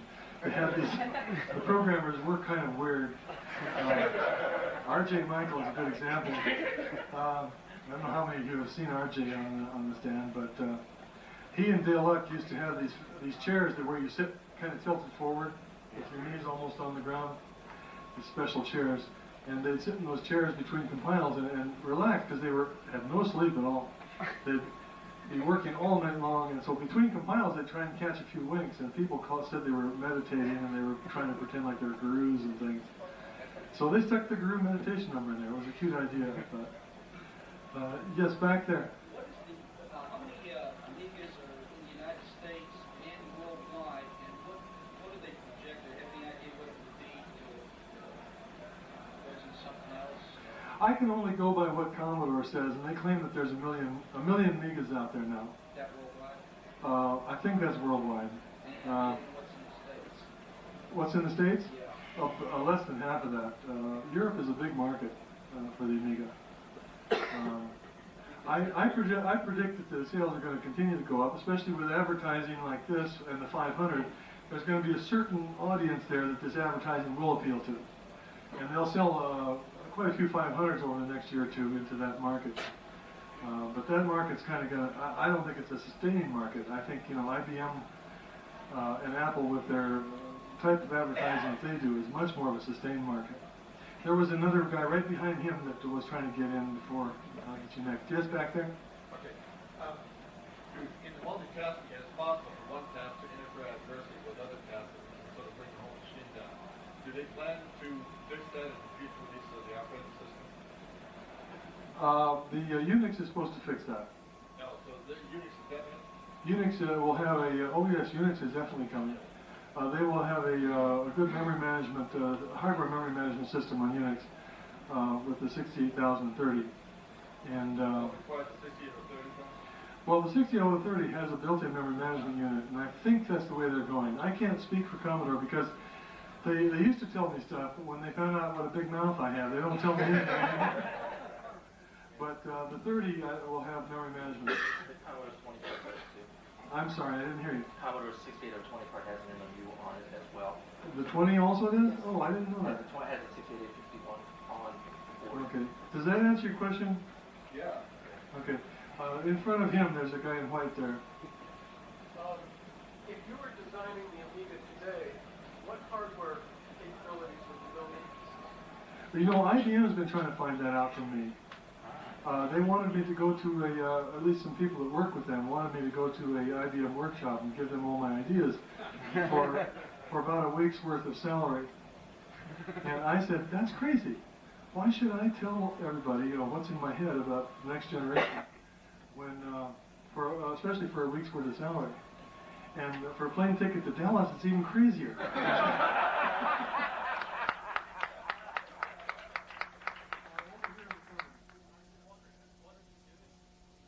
Well, I'm doing a lot of playing with my computer at home. I've been retired for a couple of years. I was quite sick for about a year there. I came down with complete kidney failure, and I was in the hospital, and I was on one of those dialysis machines for almost a year. And then my sister graciously donated one of her kidneys to me, and I had a kidney transplant. That was about a year ago now, and it's taken me the last year to really get back into the swing of things. I've just taken a job at a little pacemaker company called Venturetex out in Sunnyvale, designing pacemakers again. I did that once before, and they made me a really good offer that I couldn't refuse. So I might still work with, I probably will work with Commodore as a consultant in the future. So that's what's happening now. I'm doing a lot of boating and gardening, a wonderful bunch of dogs that I play with a lot. Yes, here. I'll get you way in the back here in the white next. I'm rumor mongering, but I heard that Commodore has contacted you about maybe coming to work for them again. Is that true? Or? No, not that I've heard of it. Maybe Commodore should go to work for you. Well, there's a problem there. You know, they like people to be back east. And plus, I don't think they want to hear me say, I told you so, I told you so. In the white back there. I'm an Amiga lover, definitely. I have 3 Amigas myself, all 3. And I have one at my job in California, Carroll. But that's wonderful. The question I have is, we also have Macintosh, and we're trying to integrate the two together. That's a foreign word, but Macintosh is very good. Oh, it's a good machine. I have no quarrel about that. The question is, I just got back from San Francisco at the CIVO conference, and I did not see anything on Amigas, and I was wondering what's wrong with Commodore.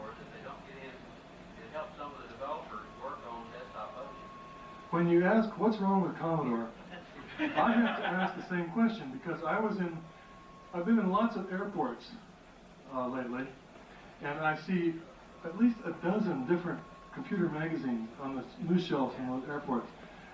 Not one single Amiga magazine in there, and there must be a dozen Amiga magazines that would just love to be put into those stores.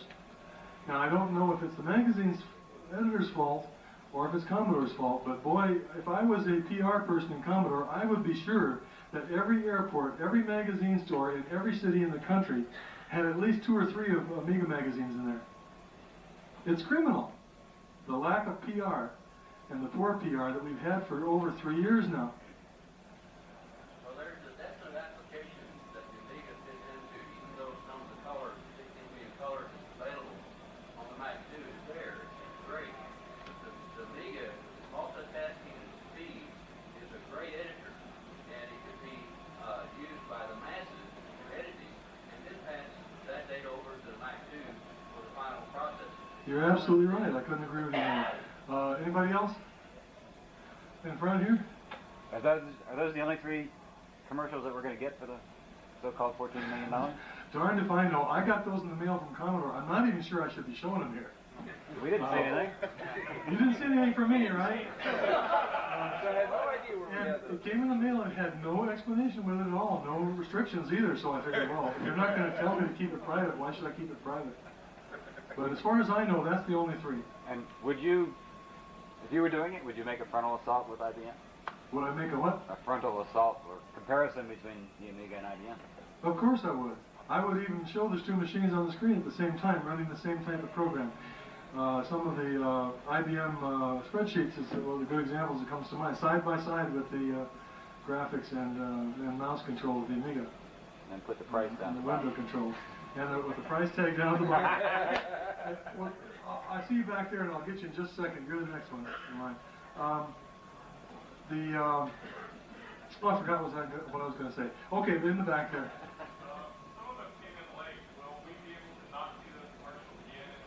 Oh no, in fact, hang around. I'm almost through here. It only takes a few minutes to run through, and we'll do them again at the end here. What were we talking about? I had something I was going to say with respect to that. Well, we got as far as the price at the bottom. You were just talking about how you would do the commercial. Oh. What points you would make? Oh yes, the software running side by side on the 2 machines. What really frosted me about Commodore's commercials was back when Atari was trying to really push their ST product. They were really running down the Amiga in ads. They would have comparison advertising. Here's a chart. The Amiga has this feature, which is lousy. The Atari has this feature, which is great. Commodore would not answer back. Commodore refused to refute those commercials, refused to take any counter-advertising space to tell them that they were lying about the Amiga. That was not the specs of the Amiga that they were pushing on screen there. And I couldn't see that at all. It just bothered me. And the same thing with the IBM and the Mac. Comparison advertising there, I think, would do a great deal of good. How are you doing on time? What time is it? 13 after 11. About 3 minutes. About 3 minutes. About 3 more minutes. Any more questions? I see one in the back there.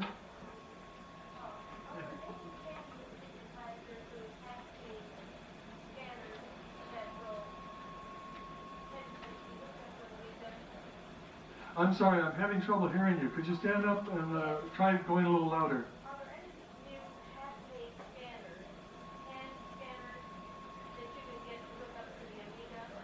Oh, I've seen advertisements for them. Little color scanners about this big. I've seen them in the magazine ads, but I haven't seen one in person yet. So I don't know if they're really shipping or if it's just vaporware. Does anybody else know about those hand scanners? Yeah, they do exist. They do exist. Okay. Back in the corner there. 2 questions. I've read that you recommend using the Zenith 1490 monitor, and I want to know what limitations there are for using that, and also if you know what status there may be on the 8386 breadboard. I don't know anything about the 8386 breadboard status. The Zenith, I only tell people that it's what I bought and I love it. It's got terrific color contrast. It's got really nice flat face. The advantage of the flat face is more than just, you know, being linear for CAD work. Lights in the room do not reflect back into your eyes like they do off of a curved face. So your contrast seems even better because of the flat face. The limitations of the Zenith are that it's not a dual sync. If you buy the flicker fixer or something like that, I guess that's about all there is now, but there'll be more cards like that in the future. If you buy the flicker fixer, you can run the Zenith at high speed, but then you can't go back and run the Zenith at low speed on another machine without the flicker fixer, because it's instead of being what they call a dual sync, it's a high speed sync only. Does that answer the question? Okay, anybody else? Yes, right in the center there, my look-alike, almost a double for me. Could you stand up a second? Two things I was going to say that really irritates me about being a recipient of all this advertising stuff. Not being electronically oriented myself. The thing that bugs me is what do they do? When they start making comparisons, they don't mean a damn thing to me. When they start making comparisons, you're turned on? Oh yeah, you got to show actual application comparisons, right? The two things I think that make important, most people, here I am, I don't know anything about Amiga, I just got some stuff that I push buttons on it work. And I'm deciding, well maybe do I need a bigger machine or do I need to see? I look at one thing, well I got all these $1,000 worth of software in my head. They won't use it so much that I change it, that's one thing. Second, I don't think they're getting the message across what that new machine will do that the other one wouldn't do. Right. They're too busy knocking down the other side to tell them how much their improvements are on their own. Right. And plus, they should not forget about their old machine. They should stay a support package. Anytime they upgrade, it should be somewhere rather they can use the old software on the new. Well, that's conversion package. Yes, that's certainly an ideal goal that everybody tries to do. But there comes a time eventually when you've got to break with the old and do something new because you just can't patch onto it anymore. Well, I realize that an obsolescence for one thing, they'll pick one, you got one of them, they want to stop and put obsolete the other, and they've already bought a brand new one. Oh yes, I was quite annoyed with Commodore for not supporting the 1000 anymore. And the old Timex had the 80 in it, that was a pretty good machine, but nobody ever supported it. right, right. And they were just, they didn't support the software people look like that. They would come out with it. Finally, I'm glad to see they were voted over the 64. Any other questions? They were going to obsolete it, they wouldn't let it. I agree with you 100%. Guy in the red shirt here? Can you tell us anything that we might not know about the 3000? I know a lot of people are curious. We're looking for everything About saving your money. I have not heard anything spec-wise from Commodore that you haven't read in the magazines. That's where I get most of my information now. I do get together with the guys from Commodore once in a while, and they pump me about, you know, what my ideas are, but whether they're ever going to use them or not, I don't know. They don't tell me. The 3000, my guess, will probably have a 68030 in it, and will have a lot of memory, and I hope it comes with a flicker fixer. They should provide a flicker fixer and a high sync monitor for every dealer in the country, just because that makes the Amiga look so much better. Well, I guess that about wraps it up then. I want to thank you for listening to me and taking the time to come here. We'll show the Amiga commercials again now, if it's all right with you. How about just one announcement first, and then we'll... One announcement first, he says. Okay.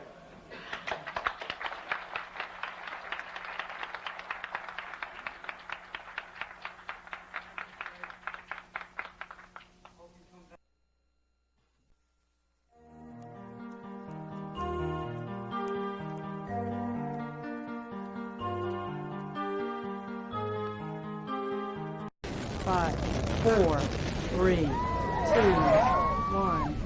Booster ignition and liftoff. Liftoff of Columbia on a multi-nation research flight.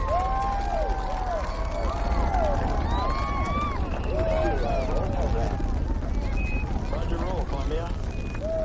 Kennedy Space Center and Cape Canaveral Air Station, the primary home of America's space program for over 40 years.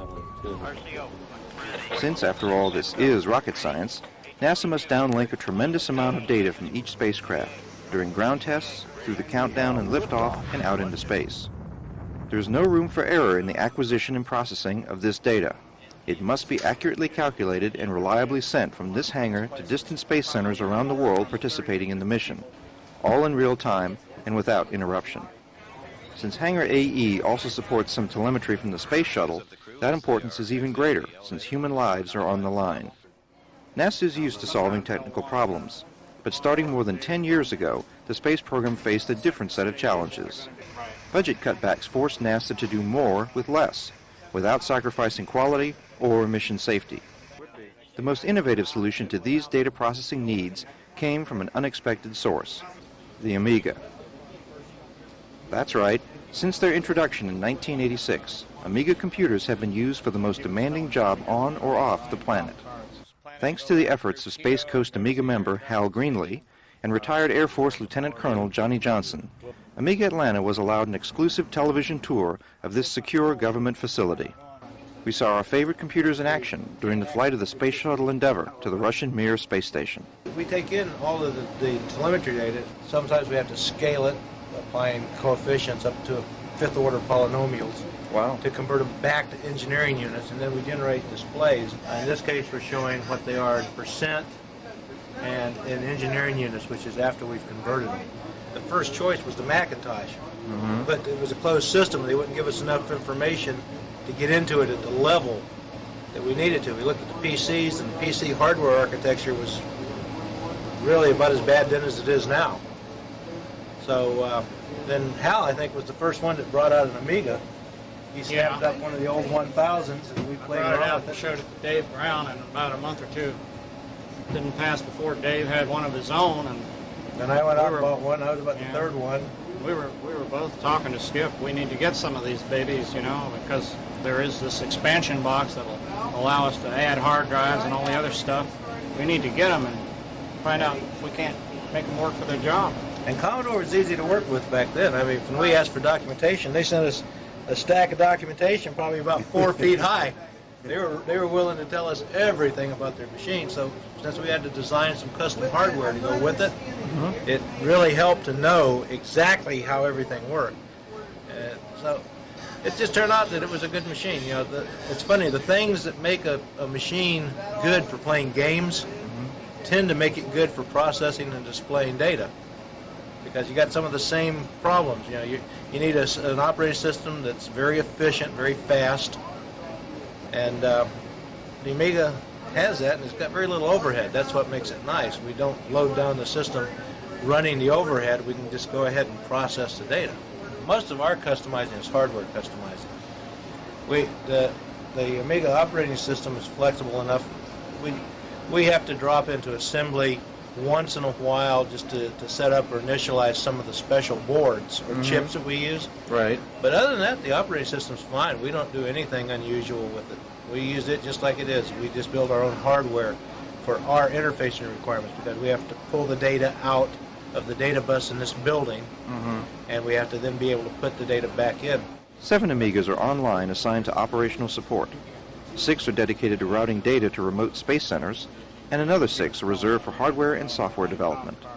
We support all of the Atlas Centaurs. We're supporting Delta 2. We're getting ready for Delta 3. We support the Orbital Sciences Pegasus, the Lockheed Martin Athena. We've supported a couple of Titans. We support some data off the shuttle. We don't directly support the shuttle, but we do support some user data off the shuttle. GOES spacecraft data, GPS spacecraft data. The interesting thing, too, on the Amiga, because of the way it's laid out, if the bit rates aren't too high, we can actually support more than one of those at a time in the same machine. More than one spacecraft? Yeah, because the software is all tied together. Not a PC. NASA gives us a lot of grief when we try to buy anything to go with it. They want us to buy PCs and run Windows 95 and NT.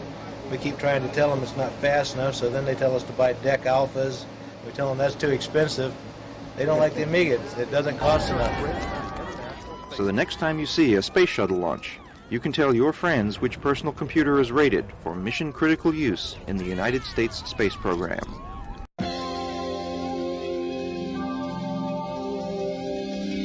The world world's most innovative computer company, Commodore, introduces the future of computing now. The Commodore Amiga 500, the newest addition to the Commodore Amiga family. A computer that gives you the creative edge with a productivity base. Business, words, music, art, design, animation, graphics, video. Only Amiga makes it all possible. The power of Amiga gives you a system that moves with you, bringing to you an efficiency and speed that you've never experienced in any other computer, and an ease of use that makes work or play as simple as point and click. Introducing the only computer you will ever need, the Commodore Amiga 500. The power of Commodore Amiga is threefold. The multitasking abilities at the heart of the Amiga, the 68,000 chip, the control software called Intuition, and the benefits and abilities that these two features give to software developers. The 68,000 chip and Intuition work hand in hand to expand the abilities of the Amiga far beyond what was considered possible in a personal computer. Intuition is what makes the operation of the Commodore Amiga as simple as point and click. You select the program you wish to access by using the mouse to move the pointer to the icon or symbol for the program.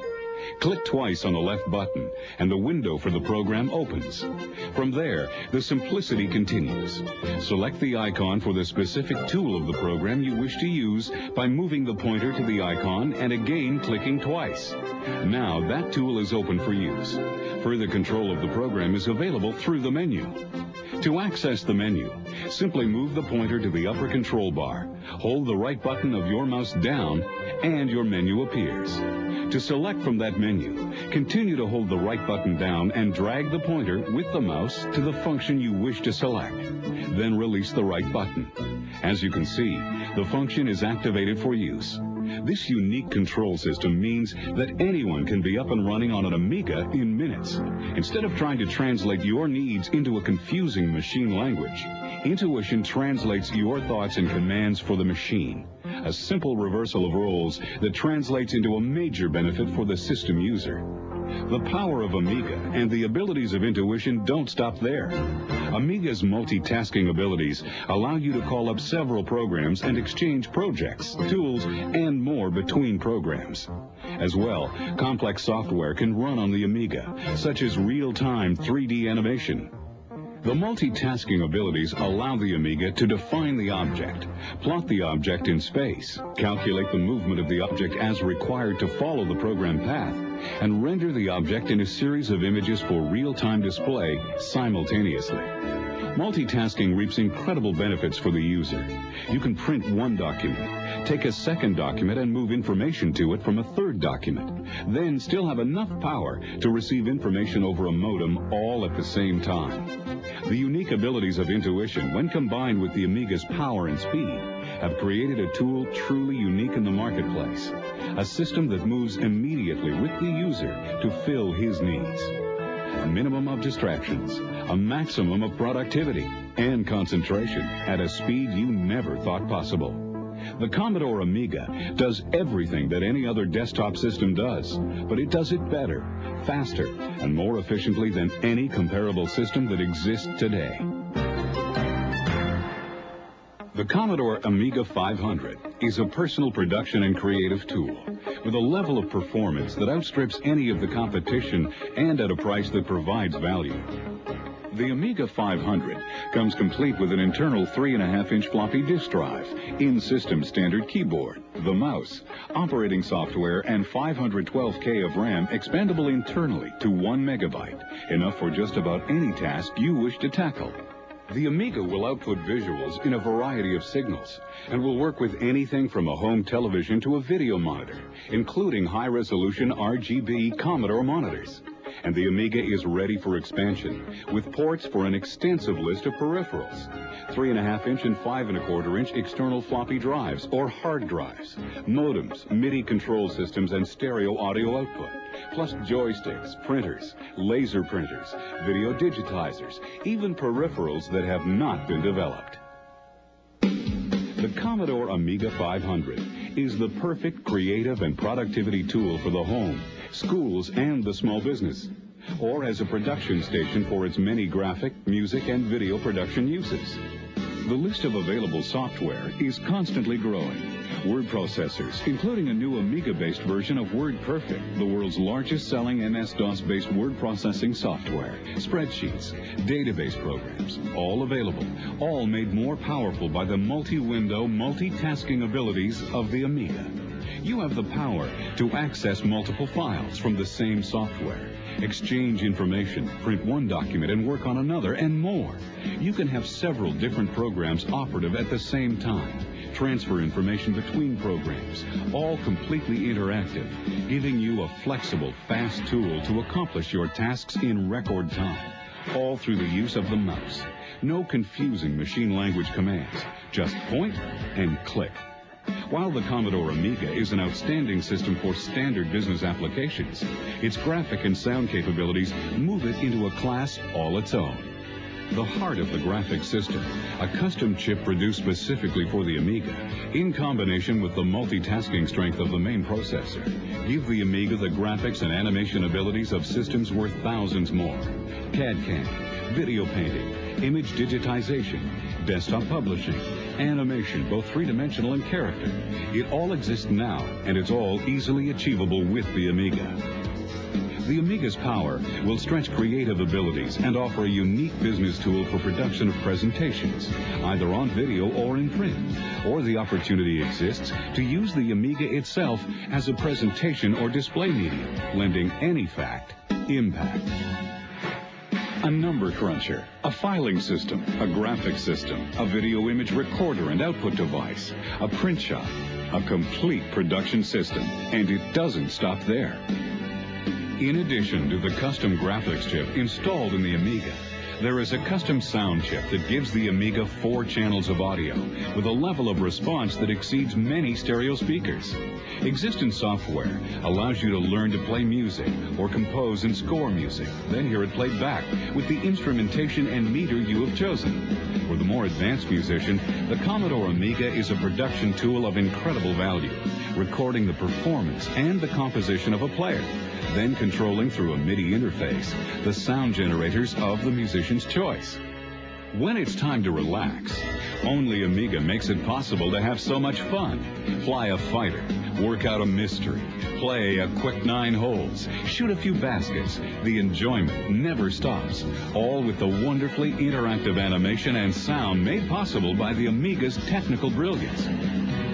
In fact, Bally Games, the manufacturer of many of the top professional video arcade games, has chosen Amiga technology to spearhead their video games machines. Amiga sound and graphics will add another dimension to the new generation from Bally, with Bally releasing their hottest new games as Amiga software. The Commodore Amiga 500, the future of computing for the home, personal education, creative applications, and the business environment. A system that gives you the creative edge with a productivity base, a computer that does it all at a level far beyond any competitive system, at a price that no one has matched. All this from the acknowledged leader in new system technology, Commodore Business Machines.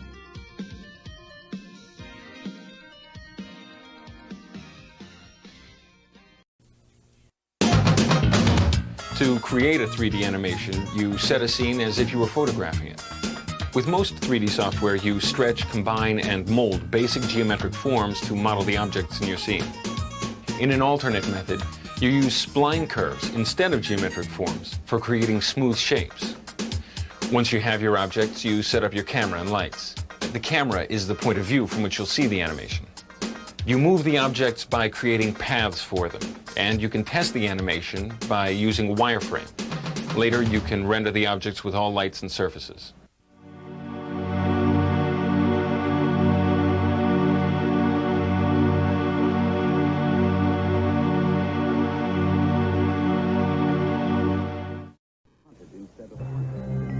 The progress of humankind is written in the history of its tools. Nowhere is this more evident than in the field of the graphic arts. From the crude daubing implements that were used to create the earliest known paintings some 15,000 years ago, to to the simple bronze chisels that carve the hieroglyphs on the walls of the tombs of the Egyptian kings, to the precision brushwork of the medieval illuminated manuscripts, to the advent of Gutenberg's movable type printing press, all the way to today's high-speed digital color printing presses. Each time a graphic artist gets a hold of a new and important tool, the result is equally new and important.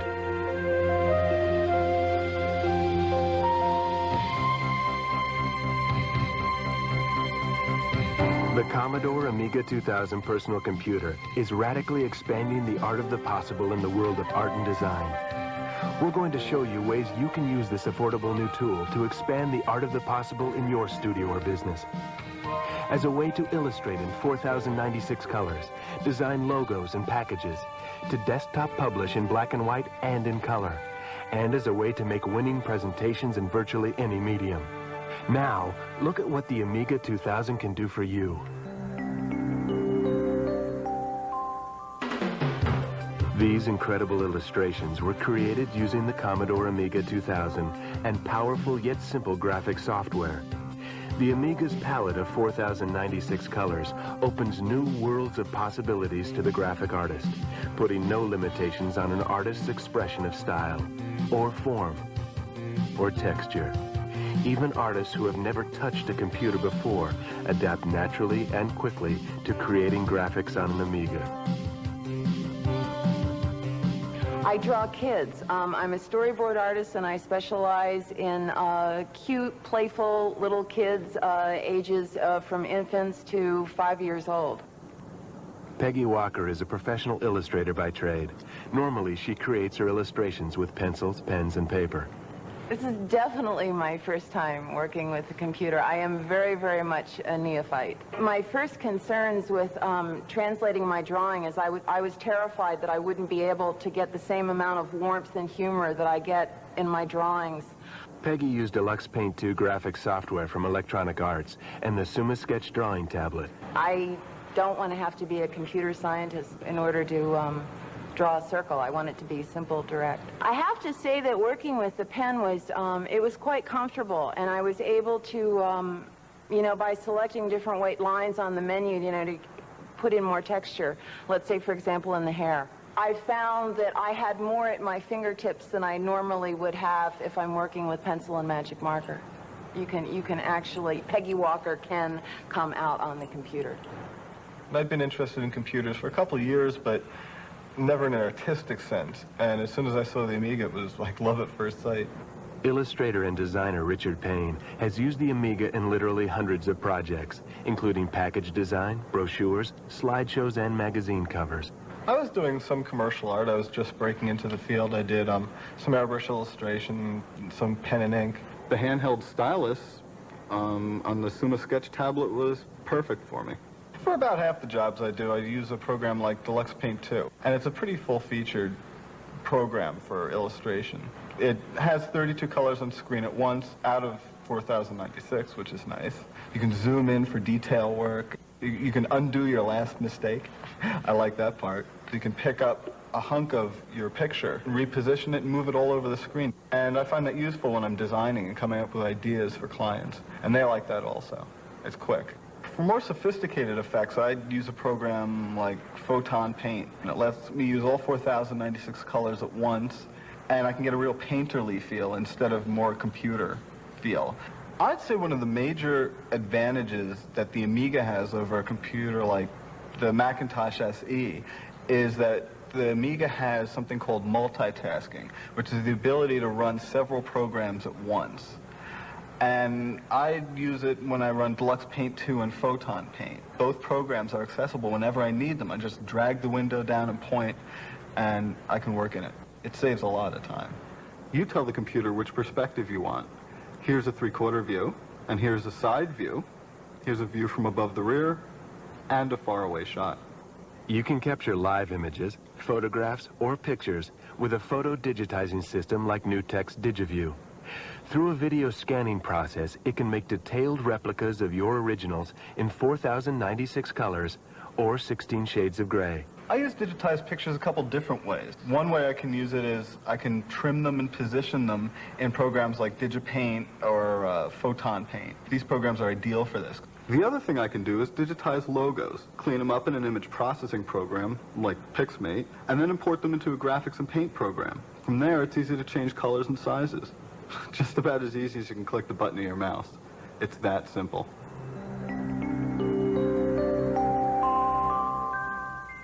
Because with the Amiga 2000, it's so easy to change colors, shapes, and sizes, it makes an ideal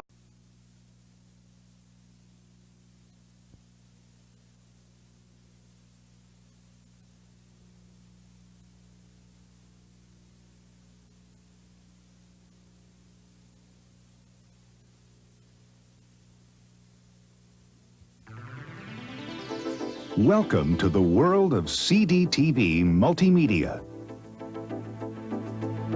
You know compact discs, right? Well, CD-TV multimedia is an amazing new CD technology that plugs into your TV and stereo. For instance, wouldn't it be great to access a comprehensive home reference library by pushing a button?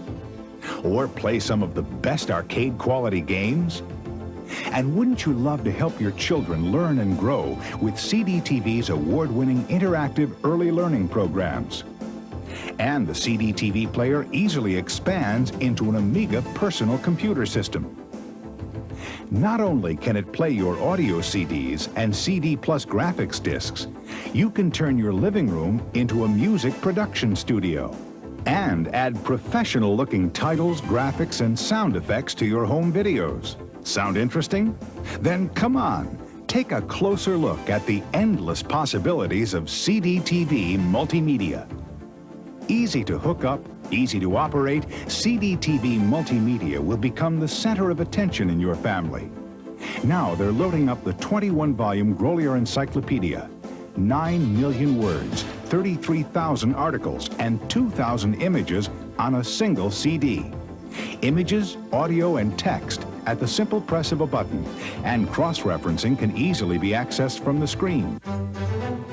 Whether you're researching J.S. Bach or JFK, whether you need a dictionary, a Bible, or the complete works of Shakespeare, CD-TV multimedia puts the world at your fingertips. And there's an ever-growing library of arcade-quality interactive games, many with CD surround sound. CD-TV's early learning programs turn education into interactive family fun. Children will be motivated to learn by interacting with the beautiful pictures, animation, and CD sound. Learn to draw and color with popular programs like My Paint. And increase memory and motor skills by helping Snoopy find Linus's blanket. Now, watch.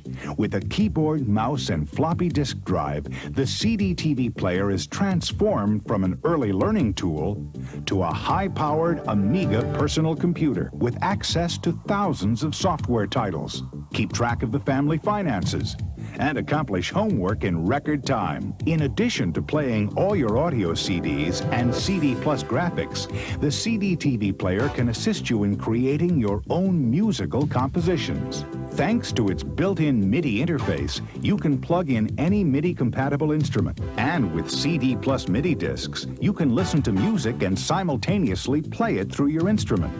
And look what else it brings to the party. By adding a professional touch to your home videos with titles, graphics, and sound effects. It does this with an optional device from Commodore called a Genlock that connects easily to your camera and VCR with standard video cables. In the new world of interactive multimedia, the CD-TV player is an unparalleled value. Just call our 24-hour toll-free information line, 1-800-662-6442. Or keep watching this tape for a more detailed explanation of CD-TV multimedia. As you have just seen in the opening segment of this videotape, CD-TV is a remarkably flexible and capable new home electronics entertainment product. The next few minutes will give you an in-depth tour of available titles, accessories, and expansion capabilities of the CDTV multimedia system.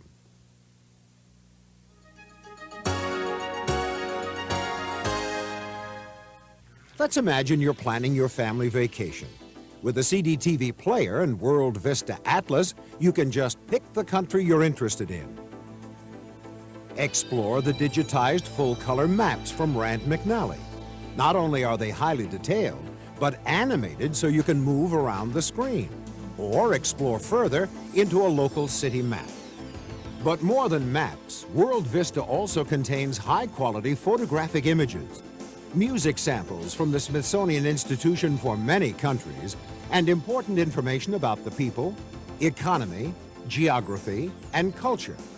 And there are even local language samples of key words and phrases from over 50 countries. Au revoir.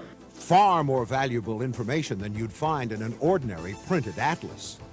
Another example of an interactive multimedia disc is the new Grolier Electronic Encyclopedia. It includes the information you'd find in the print version.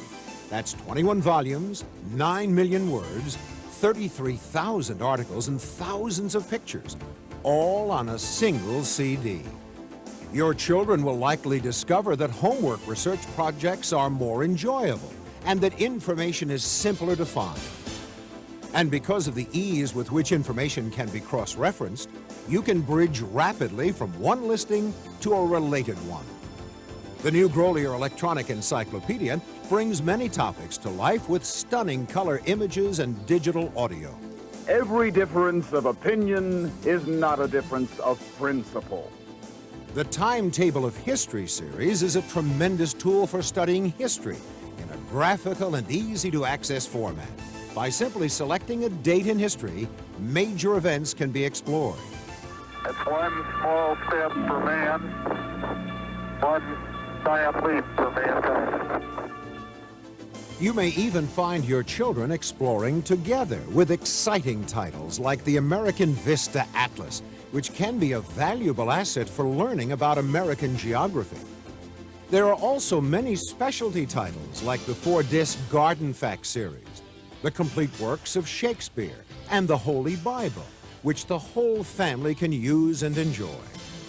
Reference works are the anchors of a family's personal library. Now this library can be affordably developed. It will take a fraction of the space of a print-based book collection.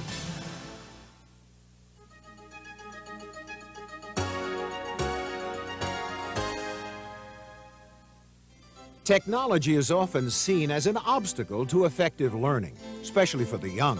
However, with the CDTV Early Learner series of interactive readers and electronic coloring books, children ages 3 to 10 will be actively engaged and motivated, to say nothing of having fun while they learn. CDTV readers like Cinderella, Peter Rabbit, Thomas's Snowsuit, and scary poems for rotten kids advance the learning potential of print books, audio tapes, and videos to a new level of performance and effectiveness. Let's try Scary Poems for Rotten Kids, the comic anthology by the award-winning poet Sean O'Higgin. This captivating collection is improved with the best that new technology can add. First, the story can be read through like a videotape, with accompanying music and sound effects. This is a poem for those who are brave. It starts at the mouth of a very old cave. And because it's interactive, your child can read along with the story, word by word, at his or her own pace. With a simple click of the remote control, special features allow you to customize the book to meet individual needs. For example, the story can offer word pronunciations, syllables, explanations, and even Spanish translations. All this can be done with the story's text as well as selected objects in the accompanying pictures. Electronic coloring books are another type of multimedia program that children will enjoy. My Paint lets them paint on the TV screen. Letters of the alphabet, numbers or images that take on a vibrant appearance with the use of the CDTV remote control electronic paintbrush. And these images can easily be stored on home videos so you can preserve your child's artistic creations. And don't forget Snoopy, the case of the missing blanket. Creative problem solving and fun come together in this charming interactive story in which your child can help Snoopy find Linus's lost blanket.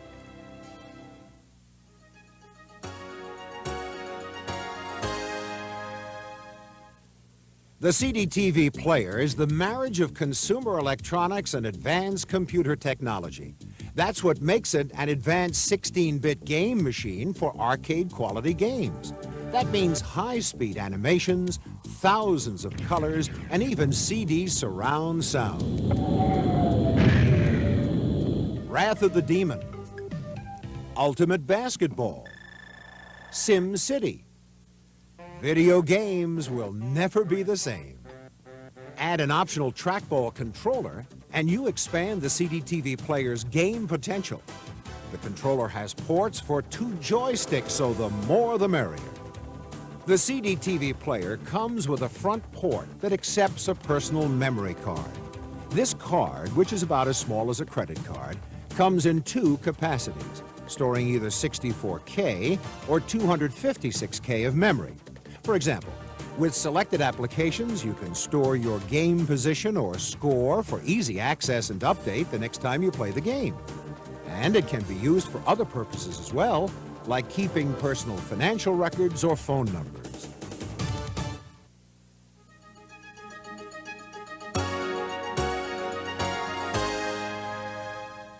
The real hidden benefit of CD-TV over any other available interactive multimedia player is that it can be expanded easily and affordably into a home computer by simply adding a keyboard, floppy disk drive, and mouse. The CD-TV player can become an Amiga computer, and then you and your family can access the 2,500 software packages available for the Amiga. There are 3 million Amiga computers in use worldwide. It's a highly respected computer brand and recognized as a technology leader in multimedia computing. Each CD-TV player includes the ports necessary to use CD-TV as a standard computer.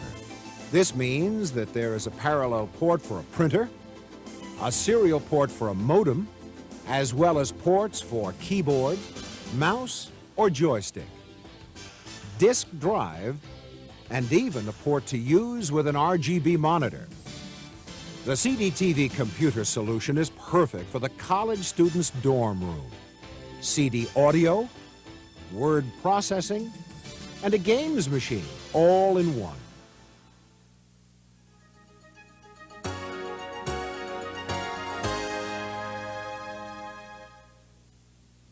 Built into the CD-TV player as a standard feature are right and left audio ports for stereo connections. CD-TV is a high-powered CD audio player with 8 times oversampling. It plays all regular CD music as well as the latest music format, CD plus graphics.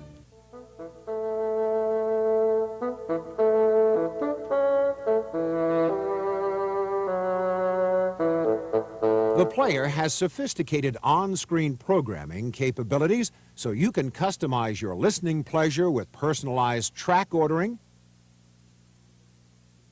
random play, and even 10-second sampling, among others.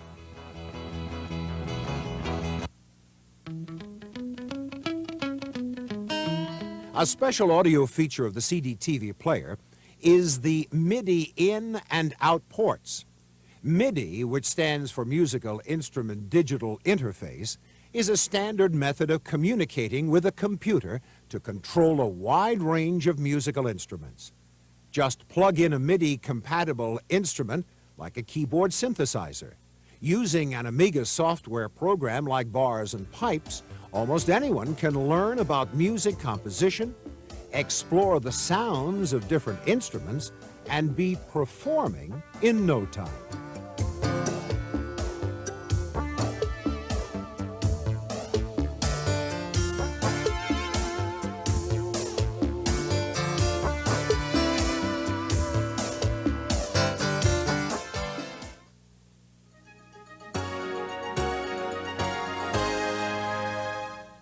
Millions of families have camcorders and have taken hours of home videos. And and many people want to personalize or edit their videos. Another bonus that comes with your CD-TV player is that it can be expanded easily into a home titling and special effects system. By adding an optional Genlock, a special video card, to your CD-TV player, and using an application like Scala 500, which includes libraries of clip art, sound effects, and animations, you can turn your home video into creative masterpieces. You can now easily edit your old videotapes to create new ones, complete with titles, sound effects, and video effects like those used on TV. And even add your own customized title screens with your list of family video stars. The Genlock is a production tool used among professional video makers to synchronize live or pre-recorded video with computer-generated graphics. Now, this capability can be yours in an easy-to-use package and at an affordable price. CD-TV Multimedia is for the whole family. It's for learning and fun, and it's designed to expand with your needs for today and tomorrow. You are about to step into a brave new world of power, performance, and productivity made possible by the new Commodore Amiga 500 home computer. Sit back and get set for the ride of your life. I am the Commodore Amiga 500. I am the ultimate home computer. So easy to use, with powers and abilities far beyond anything you may have ever experienced before. I am dazzling graphics and animation, a home office productivity wonder. I am extraordinary home video production and special effects, a versatile composer of thought as well as music. I am arcade quality games in stereo, a teacher of fact, and a teller of tales. I am 512,000 bytes of pure power, expandable to 1 full megabyte of internal memory. I am the mighty Motorola 68,000 microprocessor, a built-in 3.5-inch disk drive, and a floating keyboard with 10 function keys and a numeric keypad. Versatile, easy-to-use menus and pull-down windows make me adaptable to virtually every goal and aspect of your life. At the touch of a button, at the click of a mouse, I am yours to command and control at a price you can afford. I am everything you ever thought possible and impossible in a home computer. And now, you can be everything that I am.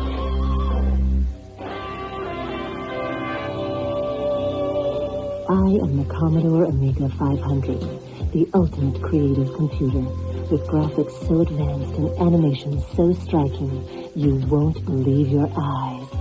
My incredible information processing capabilities and state-of-the-art software, like Electronic Arts Deluxe Paint 2, make creating your own high-resolution artwork and graphic design simpler, more rewarding.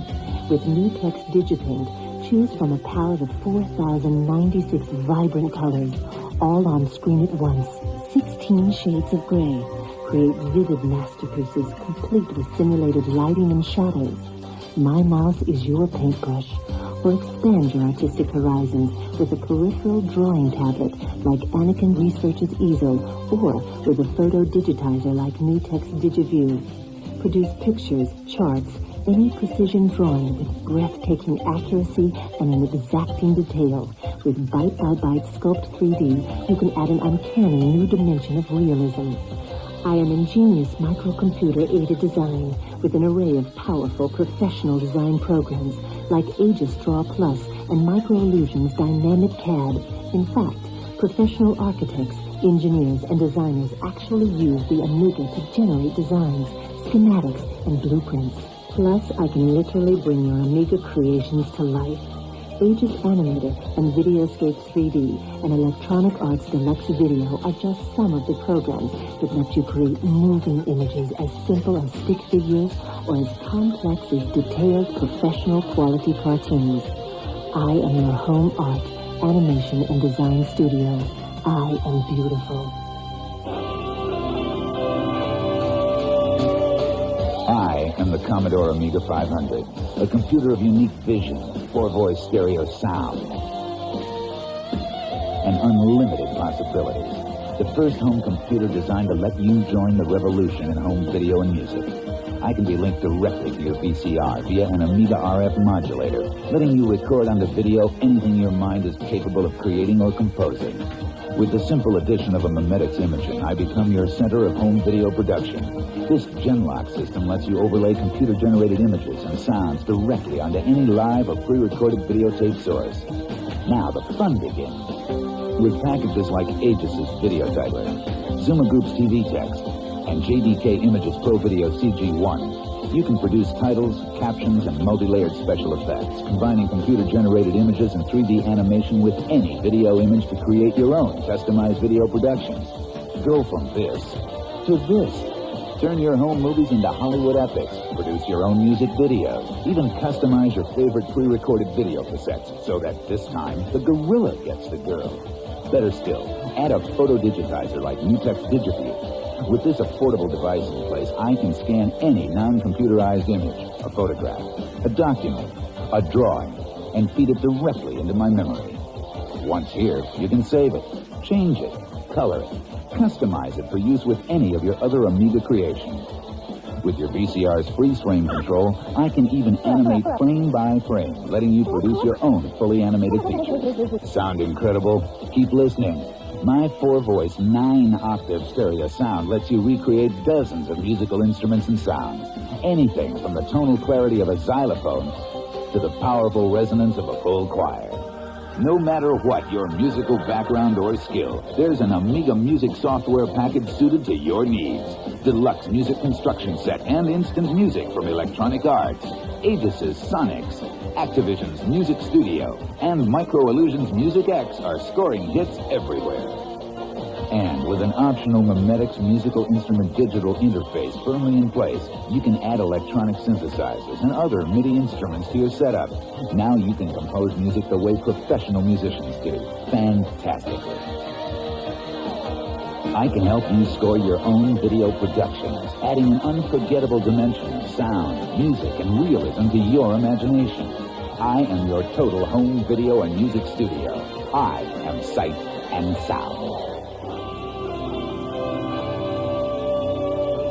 I am the Commodore Amiga 500, the ultimate home office computer designed for maximum ease of use. I can do virtually anything you would use an IBM compatible for, only more. Even your most routine tasks become faster, easier, more enjoyable with my brilliant color, advanced graphics, and point-and-click mouse control. I turn word processing into idea processing. I provide true freedom of thought and expression. I help you say what you want to say, the way you want to say it, in words or pictures or both. I run powerful word processing programs like WordPerfect, currently the world's best-selling word processing software. And I'm compatible with a full range of dot matrix and laser printers for a wide variety of superior quality outputs. When it comes to spreadsheets, I really mean business. With packages like Best's Business Management, Intuitive Technologies MaxiPlan, Microsystems Analyze, and Lattice's Unicalc, I simplify financial planning and organization so running a home or small business becomes faster, easier, and more manageable. With more sophisticated graphics packages like Aegis Impact, I add persuasive power to your small business presentations and sales materials. Database management? No problem. Precision Superbase, Microsystems Organize, Taurus Impex's Acquisition. Just some of the programs that let me help you put things in their place. And both Superbase and Software Vision's Microfiche Filer can create D-base files of pictures or photographs. Add an Amiga modem, and now you're talking to a vast network of other computer users. Tap into a variety of Amiga bulletin boards or information retrieval services for quick, easy access to Wall Street stock reports or electronic encyclopedias. Download free programs developed by other Amiga users. Even play games online. But it's desktop publishing that really turns me on. Now it's possible to combine my extensive graphic and information processing features to produce professional quality reports, pamphlets, newsletters, flyers, brochures, any printed communication for business, school, home, or recreation. With a desktop publishing package, such as Gold Disc's Page Setter, Microsearch's City Desk, or Brown Way's Publisher 1000, plus an Amiga-compatible dot matrix printer, I can produce amazingly sharp documents and publications. Make it an Okimate or HP color printer, and affordable color output is within your grasp. Make it a laser printer, and you've got your own small business at minimal investment. Now for the real surprise. You can do many of these amazing things at the same time, because I'm the world's only true multitasking home computer. At the touch of a button, you can simultaneously transfer images back and forth between files, design a greeting card, sort through a mailing list, and print out labels. A major breakthrough in time management and personal productivity. I am your complete home office and communications center. I am productive.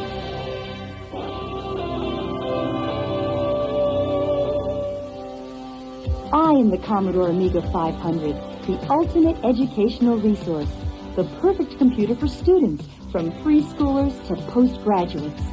An outstanding array of quality educator-developed software is just one part of the story.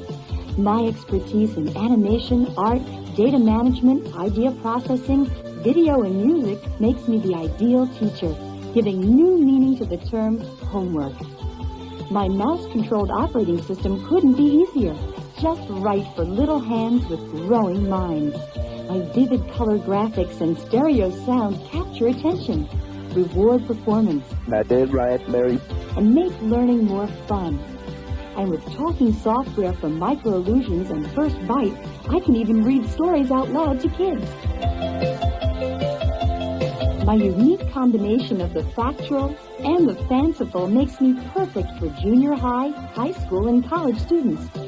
An ever-expanding offering of innovative educational programs from publishers like Q, Microed, and Intellectual Software speeds learning, improves understanding, and broadens one's horizons.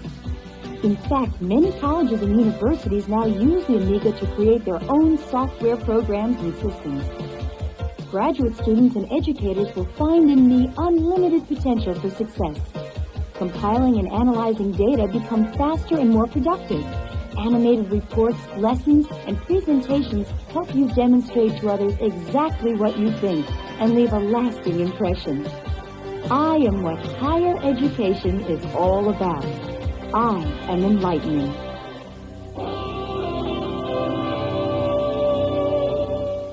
I am the Commodore Amiga 500. I am the ultimate home video game machine with advanced color graphics and exclusive stereo sound. The only home computer that puts true arcade graphics into your hands. Because if you could look deep into the heart of many coin-operated arcade games, you'd find the very same control boards that power each and every Amiga.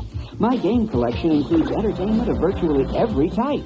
Enter strange new worlds of fantasy and fascination with role-playing adventures like The Bard's Tale by Electronic Arts, Micro Illusions' Lands of Legends, and Mindscape's Defender of the Crown.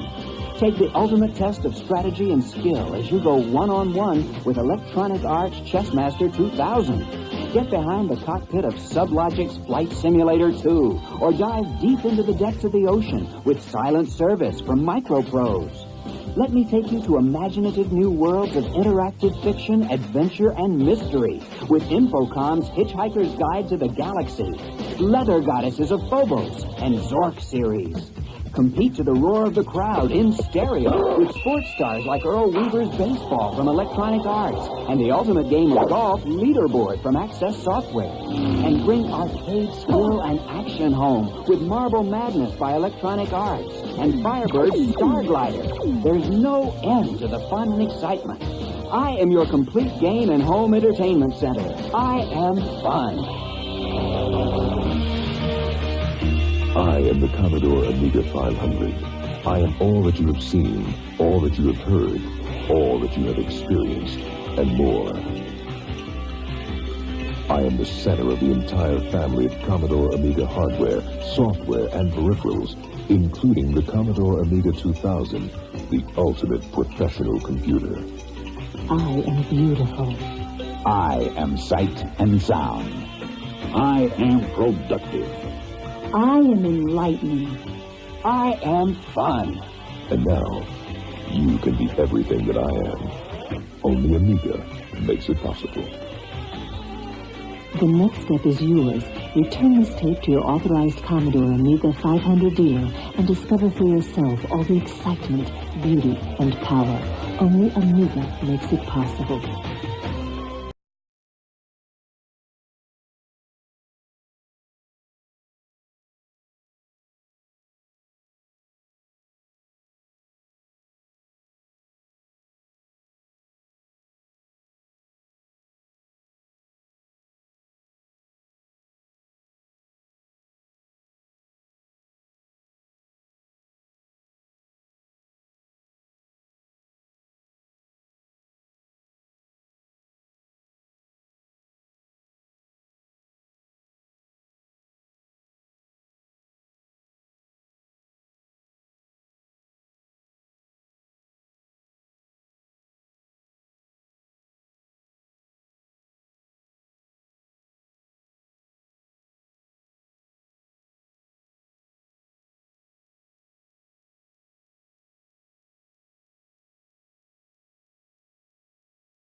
That's it.